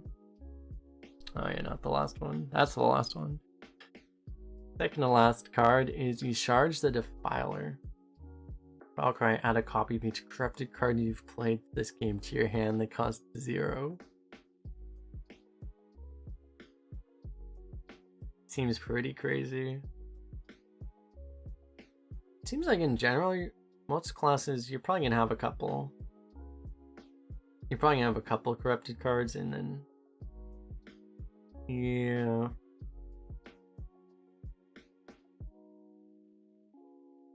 Do they maintain corrupted? I believe so. I think they do remain corrupted. Seems like they would. So if you get like anything with this, like imagine you just get like if you just get that with like one of these guys or something, that's already insane.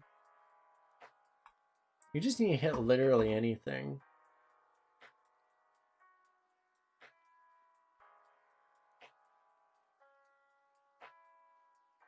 It looks like if you played them, I think if you played it uncorrupted, it doesn't do anything. That's what it looks like. That's how I read it.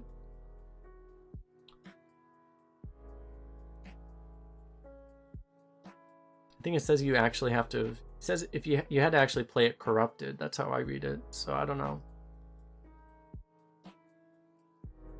It really depends on how many corrupted cards there are in the game. Because if you have any corrupts, this thing is like an auto pick 5-star. If you don't have corrupts, it's terrible. So hard to say. It might not be a 5 just because you might just not have corrupts. I just don't know. Honestly, it depends on how many like corrupted cards you're gonna have on average. It seems like there's enough though that it's just good.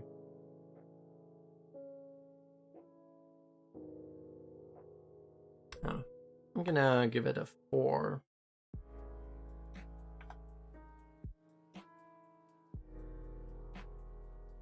Because there are only very specific corrupted cards too that would really be good. Some of them aren't even that great.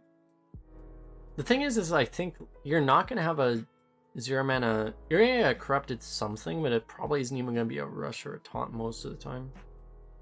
I think. Last card is Yogg-Saron, Master of Fate. Cast 10 spells this game, spin the wheel of Yogg-Saron. 6 stars. Yeah. The problem is this is an ability you can't really trigger in arena most of the time, so unfortunately, or maybe fortunately, it's probably fortunately, right?